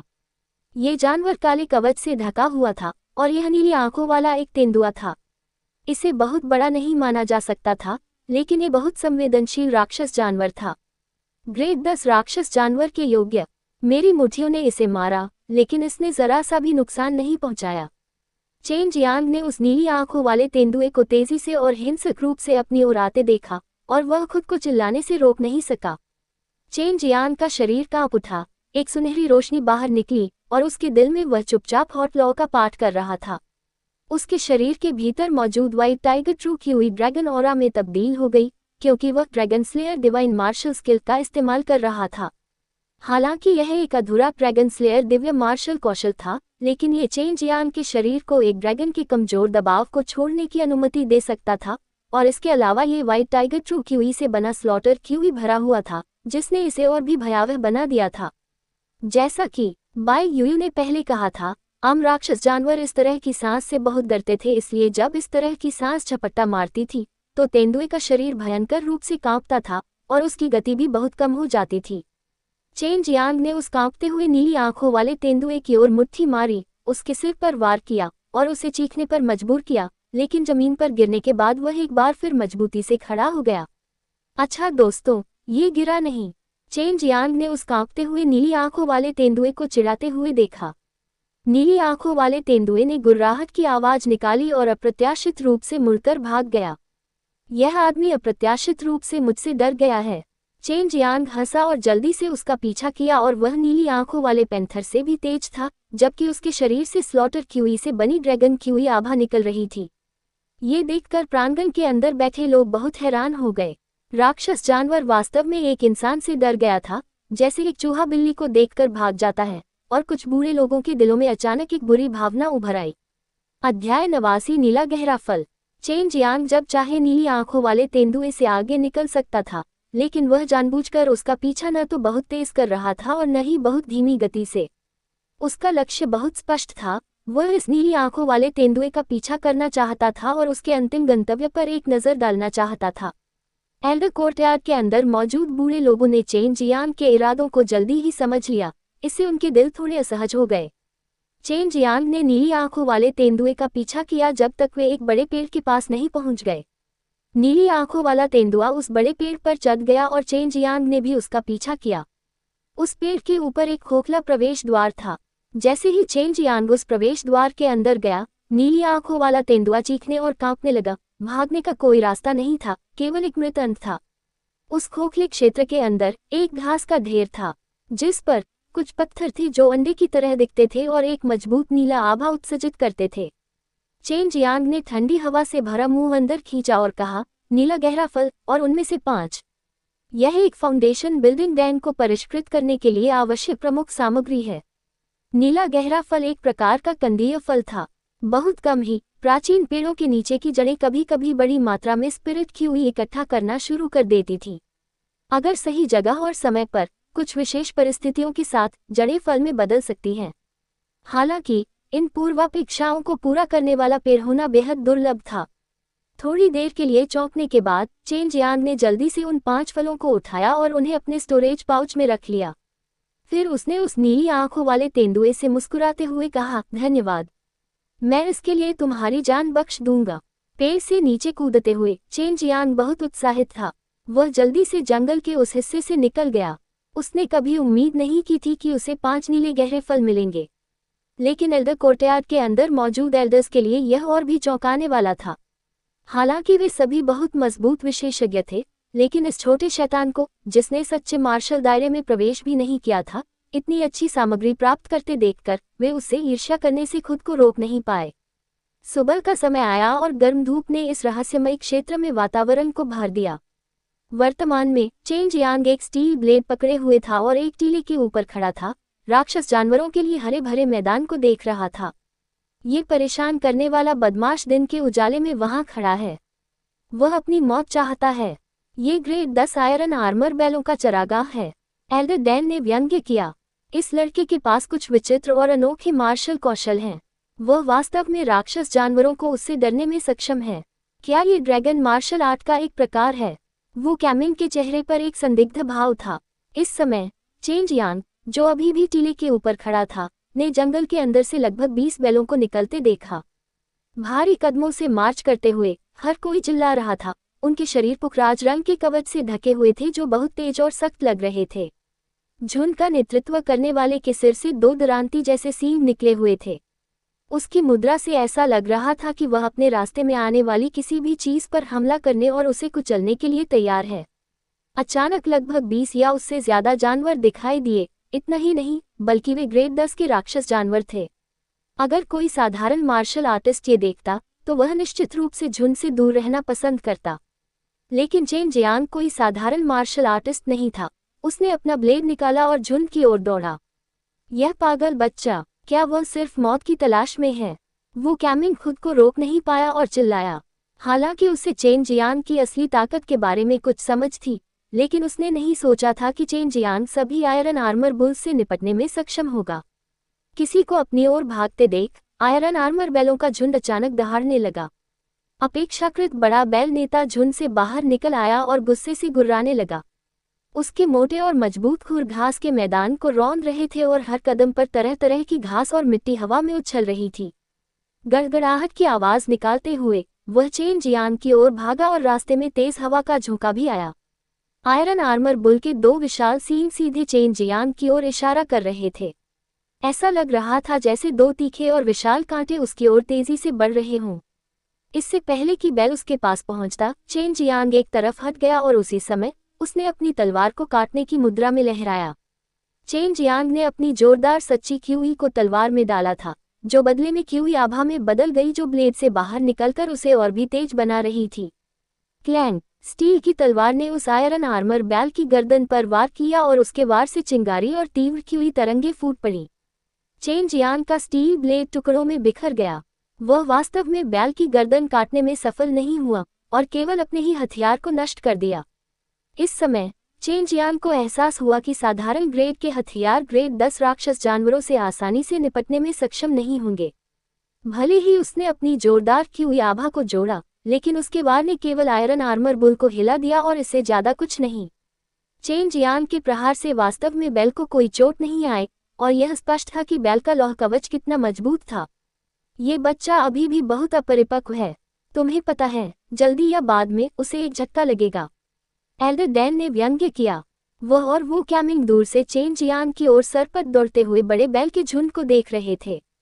चेन जियांग ने अपना टूटा हुआ हथियार फेंक दिया क्योंकि उसका चेहरा गंभीर हो गया था। उसने अपने हाथ मुट्ठी में बांध लिए और अपने शरीर के भीतर अदृश्य ट्रू क्यूई को घुमाया। जवाब में 5 दिव्य पशु रूपों से ट्रू क्यूई बाहर निकलकर एक जगह पर इकट्ठा हो गई और रंगहीन और अदृश्य यूनिवर्सल ट्रू क्यूई में बदल गई। ये चेन जियांग की असली ताकत थी, जो एक साथ 5 तत्वों की सच्ची क्यूई का उपयोग कर रही थी। ड्रैगन आभा मुट्ठी। चेन जियांग की मुठियों के इर्द गिर्द मौजूद यूनिवर्सल ट्रू क्यूई अचानक ड्रैगन ऑरा में बदल गई। उसकी मुठियों के इर्द गिर्द की ऑरा तुरंत बदल गई और ऐसा लग रहा था जैसे उन्हें शुद्ध सोने से ढाला गया हो। भयानक शक्ति और गति के साथ एक के बाद एक मुंह की चुभने वाली क्यूई तरंगों के अंतहीन तूफान में उड़ रहे थे। इस भयानक शक्ति को अचानक प्रकट होते देख बेल घबरा गया क्योंकि उसका पूरा शरीर कांपने लगा। चेन जियांग ने लगातार और बेरहमी से बेल पर मुक्का मारा। पलक झपकते ही दर्जनों मुंह से निकल गए और उसी क्षण सुनहरी मुट्ठी की छवियां चमक उठी जो सभी सीधे बेल के सिर पर लगी। जब भी लोहे के कवच वाले बेल पर वार होता तो खून की धार बहने लगती। चेन जियांग की विनाशकारी क्यूई आभा में लिपटी मुठियां बेल के सिर को तोड़ती हुई बेल के शरीर में घुस जाती और बेल के अंदरूनी हिस्से को नष्ट कर देती। कुछ ही सेकंड में 200 से ज्यादा साफ ड्रैगन ऑरा फिस्ट उस बेल के सिर पर गिरे। उसके बाद आयरन आर्मर बेल जोरदार धमाके के साथ नीचे गिर गया। चेन जियांग के नश्वर मार्शल क्षेत्र के 9वें स्तर में प्रवेश करने के बाद उसके ट्रू क्यूई को संपीड़ित किए जाने के परिणामस्वरूप और भी अधिक शक्तिशाली बना दिया गया। भले ही वह अपने हिंसक हमलों को शुरू करने के लिए लगातार यूनिवर्सल ट्रू क्यूई का उपयोग करता रहे, लेकिन उसे अपने ट्रू क्यूई उपभोग के बारे में अब और चिंता करने की जरूरत नहीं थी। बाकी बचे 20 या उससे ज्यादा आयरन आर्मर बुल जो दूर से उस पर हमला कर रहे थे, उन पर भी उस हल्के फुल्के ड्रैकोनिक दबाव का असर हुआ। उनकी प्रवृत्ति डर से चीख उठी और वे जल्दी से भागने की कोशिश करने के लिए पीछे मुड़े। चेन जियांग ने आसमान में जोरदार छलांग लगाई जैसे कि जमीन से हवा में तीर चलाया गया हो और बैलों के पूरे झुंड के ऊपर से उड़ गया। फिर उसने पागलों की तरह चीख निकाली और फिर जमीन की ओर हाथ फेंका। उसके इस प्रहार से अचानक एक नीला और लाल आभा फूट पड़ी। इन दो टकराती आभाओं का स्रोत शक्तिशाली नीला ड्रैगन और सिंदूरी पक्षी सच्चा क्यूई था जिसे उसने पूरी तरह से मुक्त कर दिया था और एक साथ मिलकर एक भयावह क्यूई आभा बना दी थी। फिर उसने अपनी दिव्य इंद्रिय का उपयोग करके इसे इकट्ठा किया और इसे संपीड़ित करके विशाल हथेली का निर्माण किया। चेन जियांग से संपीड़ित ट्रू क्यूई पूरी तरह से मुक्त होने के बाद ये पहले के गैसीय रूप के विपरीत किसी ठोस चीज की तरह लग रहा था। विशाल तार का पेड़ जोर से नीचे की ओर दबा और उन 20 या उससे अधिक बैलों को पूरी तरह ढक दिया। जमीन पर भयंकर कंपन होने के कारण एक तेज धमाका हुआ। मैदान की सतह पर एक विशाल तार का निशान उभर आया। चेन जियांग ने बची हुई सच्ची क्यूई को निकाला और उसे अपने डेंटियन के अंदर 2 काले जानवरों के रूपों में डाल दिया। जानवर के रूप पारदर्शी क्रिस्टल के समान थे। जब तक वे सच्ची क्यूई से भरे हुए थे वे एक बार फिर आभा उत्सर्जित करना शुरू कर देंगे। चेन जियांग हवा से नीचे उतरा और डूबे हुए तार के निशान की ओर चला गया।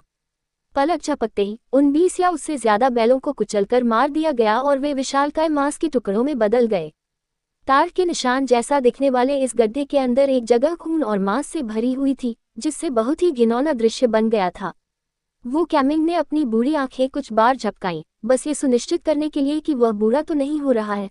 फिर उसने अपने दांतों के बीच से 2 शब्द निकाले, असामान्य संकी। ठीक उसी तरह जैसे वह और बाकी सभी लोग जो देख रहे थे वे चेन जियांग की ताकत से चुपके से हैरान थे। उनकी राय में इनसेक्ट मार्शल कोर्टयार्ड के केवल कुछ कुलीन शिष्य ही इस तरह की उपलब्धि हासिल करने में सक्षम थे। ये जानना चाहिए कि वे इनसेक्ट शिष्य लंबे समय से यहाँ हैं और उन्होंने कई मार्शल कौशल सीखे हैं और अपनी सच्ची क्यूई को बहुत समृद्ध रूप में संकुचित किया है। बैलों की क्षत विक्षत लाशें समेटते हुए चेन जियांग पीछे हट गया। वह जल्दी से भीतरी संप्रदाय में प्रवेश करना चाहता था। अध्याय 90 डेटॉन्ट। चेन जियांग ने अभी अभी 23 ग्रेड 10 राक्षस जानवरों को मार डाला था। इसके अलावा ये बहुत इत्मीनान से किया गया था। वह जल्द ही मूल शुरुआती बिंदु पर लौट आया जहां उसने युन शियाओदाओ और झांग दे का इंतजार किया। लगभग एक दिन इंतजार करने के बाद चेन जियांग ने झांग दे को दूर से आते हुए देखा जिसके चेहरे पर खुशी की झलक थी। एक नज़र में ही उसे पता चल गया कि झांग दे ने काम पूरा कर लिया है। बूढ़े आदमी झांग, बधाई हो। चेन जियांग जल्दी से हंसा। हे चेन जियांग, तुम्हें भी यही कहना है, लेकिन तुमने एक ही बार में परीक्षा पास कर ली है। इसके अलावा तुम बहुत युवा हो। तुम वाकई असीम संभावनाओं वाले व्यक्ति हो। युन शियाओदाओ अभी भी वापस नहीं आया था। इससे चेन जियांग और झांग दे कुछ चिंतित हो गए, लेकिन उन्हें ज्यादा देर तक इंतजार नहीं करना पड़ा। अचानक उन्होंने एक बाज की चीख सुनी जिसके बाद एक तरह की गर्व भरी हंसी सुनाई दी। हाँ, मैंने बहुत कमाया। युन शियाओदाओ की हंसी गूंज उठी। चेन जियांग और झांग दे ने ऊपर देखा तो देखा कि एक विशालकाय काला बाज आसमान में उड़ रहा था। उस पर बैठा एक मुस्कुराता हुआ युवक था। युन शियाओदाओ ने वास्तव में एक ब्लैक हॉक को वश में कर लिया था। एक राक्षस जानवर को वश में करना बहुत मुश्किल काम है, लेकिन युन शियाओदाओ ने ये कर दिखाया था और वास्तव में बहुत कुछ कमाया था। तीनों सुरक्षित और स्वस्थ लौटे और उन्हें बहुत ही संतोषजनक अनुभव भी मिला। इस समय वू कैमिंग और एल्डर डैन भी उनसे पहले आ गए। जैसा कि मैंने पहले कहा, आपने जो खजाने खुद प्राप्त किए हैं या राक्षस जानवरों की लाशें लाए हैं, वे आपकी हैं। हालांकि आपको उनकी रिपोर्ट करने की जरूरत है। चेन जियांग ने 23 राक्षस जानवरों की क्षत विक्षत लाशें निकाली, जिन्हें विशाल मांसपेटी में बदल दिया गया था, साथ ही 5 नीला गहरा फल भी। इससे युन शियाओदाओ और झांग दे डर गए, जिन्होंने चौंककर ऊंची आवाज में चीख निकाली। वे आयरन आर्मर बुल के बारे में बहुत स्पष्ट थे। वे जानते थे कि यह एक मिलनसार प्रकार का राक्षस जानवर था। इसके अलावा बहुत मजबूत रक्षात्मक क्षमताएं और अच्छी शक्ति थी। फिर भी अब वे विशाल मांसपेटी से ज्यादा कुछ नहीं थे। एक नज़र में वे जानते थे कि चेन जियांग ने जोरदार हाथ से शुरुआत की और एक ही सांस में इन राक्षस जानवरों से छुटकारा पा लिया। 23 बड़े भाई चेन, आप वाकई असामान्य हैं, युन शियाओदाओ ने कहा। फिर उसने 2 बाघ जैसे राक्षस जानवरों और एक बड़े भालू की लाश निकाली। फिर उसने अपने पीछे विशालकाय काले बाज को गले लगाया और कहा, लाओ हेई को मैंने वश में कर लिया है, इसलिए वह मेरा है। ये स्वाभाविक है, वू कैमिंग ने मुस्कुराते हुए कहा। झांग दे ने 4 विशालकाय भेड़ियों को मार डाला था और 3000 साल पुराना खून वाला जिनसेंग भी पाया था। उसकी फसल भी खराब नहीं थी। क्या आप उन नीले गहरे फलों को बेचने जा रहे हैं? एल्डर डैन ने चेन जियांग द्वारा जमीन पर रखे गए 5 फलों को घूरते हुए पूछा, जो एक नीली रोशनी प्रसारित कर रहे थे। नहीं बेचूंगा, चेन जियांग ने धीमी आवाज में कहा। नीला गहरा फल। झांग दे और युन शियाओदाओ एक बार फिर चौंक गए। चेन जियांग को वास्तव में इतनी अच्छी चीज मिली थी। इससे उन दोनों को चेन जियांग की किस्मत से मन ही मन ईर्ष्या होने लगी। फाउंडेशन बिल्डिंग डैन की रैंक को उच्च रैंक के रूप में नहीं गिना जा सकता था, लेकिन इसे बनाने के लिए आवश्यक जड़ी बूटियां बहुत दुर्लभ थीं। इन जड़ी बूटियों की लागत और दुर्लभता की तुलना कुछ उच्च स्तरीय डैन के लिए आवश्यक जड़ी बूटियों से भी की जा सकती है। नीला गहरा फल मुख्य सामग्री में से एक था, और भले ही इसकी रैंक उतनी ऊंची नहीं थी, लेकिन फाउंडेशन बिल्डिंग डैन किसी व्यक्ति को सच्चे मार्शल दायरे में प्रवेश करने में मदद करने के लिए एक अद्भुत दवा थी, इसलिए उन्हें बहुत महंगे दामों पर बेचा जाता था। इसे मुझे बेच दो, उसके बाद मैं फाउंडेशन बिल्डिंग डैन को निःशुल्क परिष्कृत करने में तुम्हारी मदद करूंगा। मैं दूसरों के लिए गोलियां यूं ही परिष्कृत नहीं करता। एल्डर डैन को भी एज्योर प्रोफाउंड फ्रूट में बहुत दिलचस्पी थी। हालांकि उसने पहले उनमें से 10 प्राप्त किए थे, लेकिन वे सभी जल्दी ही खत्म हो गए थे। ये वास्तव में बहुत समय पहले की बात है, और उसने तब से फाउंडेशन बिल्डिंग डैन को परिष्कृत नहीं किया था। अगर तुमने पहले मेरे लिए मुश्किलें खड़ी नहीं की होती, तो तुम्हें उनमें से एक देने से मुझे कोई फर्क नहीं पड़ता, लेकिन अब मैं इसे किसी भी कीमत पर तुम्हें नहीं बेचूंगा। चेन जियांग ने अपना सिर एक तरफ झुका लिया। वह उसे फिर से नहीं देखना चाहता। युन शियाओदाओ ने अगले ही पल चेन जियांग को जल्दी से खींच लिया। उसे डर था कि कहीं वह एल्डर डैन के गुस्से को भड़का न दे। अगर ऐसा हुआ तो ये बहुत बड़ी परेशानी बन जाएगी। 1 के बदले 500,000 क्रिस्टल पत्थर क्या तुम बेचोगे? एल्डर डैन ने व्यंग्य किया।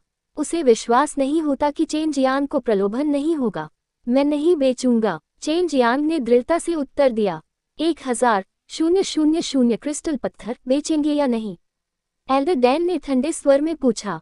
बेच दिया, चेन जियांग मुस्कुराया। 1000,000 क्रिस्टल पत्थर बिल्कुल भी छोटी रकम नहीं थी, और अगर वह बेचने वाला नहीं था तो वह एक बेवकूफ था।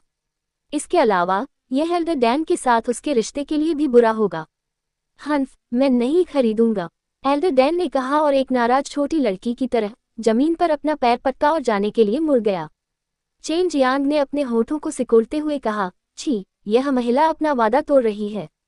पहले उसने कहा था कि अगर मैं जीत गया तो वह मुझसे शादी करेगी। मैंने उसे कड़ी मेहनत से हराया और अब वह अपनी बात से मुकर रही है। मुझे क्या करना चाहिए? जब एल्डर डैन ने उनकी बात सुनी तो वह पीछे मुड़ी और ठंडे स्वर में बोली, 1000,000 क्रिस्टल पत्थर मैं खरीदूंगी। चेन जियांग वास्तव में एल्डर डैन के मुखौटे को फाड़ना चाहता था और चरम मार्शल संप्रदाय की एकमात्र महिला की उपस्थिति पर एक नज़र डालना चाहता था। चेन जियांग ने पूछा, तुम्हारे और दिव्य हथियार स्वर्गीय साम्राज्य की महारानी के बीच रिश्ता कैसा है? क्या सब ठीक है? उसे अचानक एक विचार आया। हम दोनों महिलाएं हैं और हमारा रिश्ता भी बुरा नहीं है। तुम क्यों पूछ रहे हो? एल्डर डैन ने जवाब दिया। मैं तुम्हें 2 नीला गहरा फल दूंगा। क्या तुम मुझे फाउंडेशन बिल्डिंग डैन जड़ी बूटियों के एक सेट को परिष्कृत करने में मदद कर सकते हो और फिर एक डैन को ज़ूज़ियानिक्सियन और दूसरे को आइसविंड वैली में लेंग यूलान को भेज सकते हो? चेन जियांग की आंखें घूम रही थीं।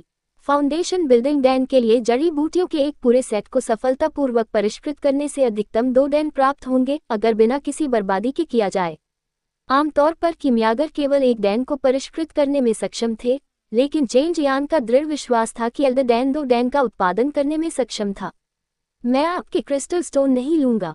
इसे एल्डर डैन के लिए एक उपहार के रूप में माना जा सकता है, चेन जियांग ने कहा। वह वास्तव में एल्डर डैन के साथ इस तरह के कठोर संबंध नहीं रखना चाहता था, क्योंकि बाद में वह न केवल एक्सट्रीम डैन कोर्टयार्ड में प्रवेश करना चाहता था, बल्कि बहुत लंबे समय तक एक्सट्रीम मार्शल सेक्ट में रहने की भी योजना बना रहा था।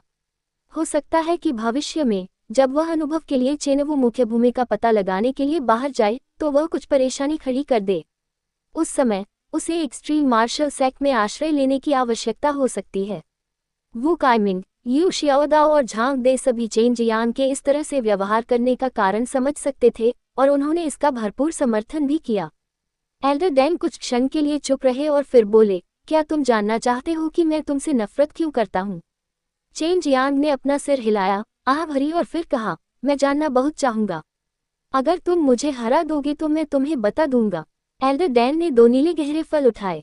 अपनी आवाज में बहुत कम घृणा के साथ उसने पूछा, लेंग यूलान तुम्हारे लिए कौन है? तुम्हारी मंगेतर ज़ूज़ियानिक्सियन पहले से ही है, फिर भी तुम दूसरों के बारे में सोचते हो। पुरुष वास्तव में ऐसे ही होते हैं, चेन जियांग ने जल्दी से समझाया। यूलान मेरी बहन है और मैंने उसे एक्सट्रीम मार्शल सेक्ट में शामिल होने के लिए भेजा था। हालांकि मुझे पहले से एक्सट्रीम मार्शल सेक्ट के नियम नहीं पता थे, यही वजह है कि वह बाद में आइसविंड वैली चली गई, लेकिन वह बहुत दूर है। मैं वहां जल्दी नहीं जा सकता और उसके भाई के रूप में मुझे उसकी देखभाल करनी होगी। इसलिए मैं केवल एल्डर डैन से यह एहसान मांग सकता हूँ। हन्फ, कसम खाओ बहन, ये कहने का अच्छा तरीका है। कौन जानता है कि तुम्हारे मन में और क्या इरादे हैं? एल्डर डैन ने बोलना समाप्त किया, मुड़े और चले गए। चेन जियांग और अन्य लोग थोड़े हैरान थे। एल्डर डैन की आवाज में ईर्ष्या का भाव था। बड़े भाई चेन, मैं आपको शुरू से ही इसी नाम से बुलाता आ रहा हूँ। क्या आप भी मुझे अपना भाई मानेंगे या नहीं? युन शियाओदाओ ने चेन जियांग के हाथ में 3 नीले गहरे फलों को देखते हुए एक दुष्ट मुस्कान के साथ कहा। चेन जियांग ने जवाब देने से पहले युन शियाओदाओ को खाली नजरों से देखा। आप बहुत अमीर आदमी हैं। आपको इस छोटी सी चीज की परवाह करने की जरूरत नहीं है। बड़े भाई चेन के इरादे वाकई बहुत बुरे थे जब उन्होंने तुम्हारी बहन को स्वीकार किया, युन शियाओदाओ ने बड़बड़ाते हुए कहा। वह लेंग यूलान के बारे में भी थोड़ा जानता था। वह और ज़ूज़ियानिक्सियन एक जैसे थे, दोनों को युवा पीढ़ी में सबसे प्रतिभाशाली लोगों में से एक के रूप में जाना जाता था। वू कैमिंग ने 2 बार सूखी खांसी के साथ कहा, आप और एल्डर डैन के बीच मतभेदों को सुलझाना शुरू कर रहे हैं। ये बहुत अच्छा है। अब मैं आप तीनों को चरम मार्शल संप्रदाय के आंतरिक शिष्यों में से एक बनने के लिए बधाई देता हूँ। आप अपने द्वारा प्राप्त किए गए राक्षस जानवरों के आधे शवों को हटा सकते हैं। बाद में लिटिल फैटी आपको इन मार्शल कोर्टयार्ड के माध्यम से ले जाएगा ताकि आप सभी इससे परिचित हो सकें। तीनों ने राक्षस जानवरों की लाशें ले जाने के बाद बेहद उत्साहित होकर रहस्यमय क्षेत्र से चले गए। झूरोंग काफी समय से बाहर उनका इंतजार कर रहा था, क्योंकि झूरोंग और यू शियाओदाओ के बीच संबंध काफी अच्छे थे, इसलिए उन्हें चेन जियांग और अन्य लोगों को आंतरिक संप्रदाय के माध्यम से मार्गदर्शन करने के लिए व्यवस्थित किया गया था। TLN डेटेंटी एक फ्रेंच शब्द है जिसका अर्थ है तनाव से मुक्ति। यहाँ इसका मतलब एल्डर डैन और चेन जियांग के बीच संबंधों में आई सहजता है। इस शब्द का इस्तेमाल अक्सर सोवियत संघ और संयुक्त राज्य अमेरिका के बीच भू राजनीतिक तनाव में सामान्य सहजता के संदर्भ में किया जाता है, जिसकी शुरुआत 1969 में हुई थी।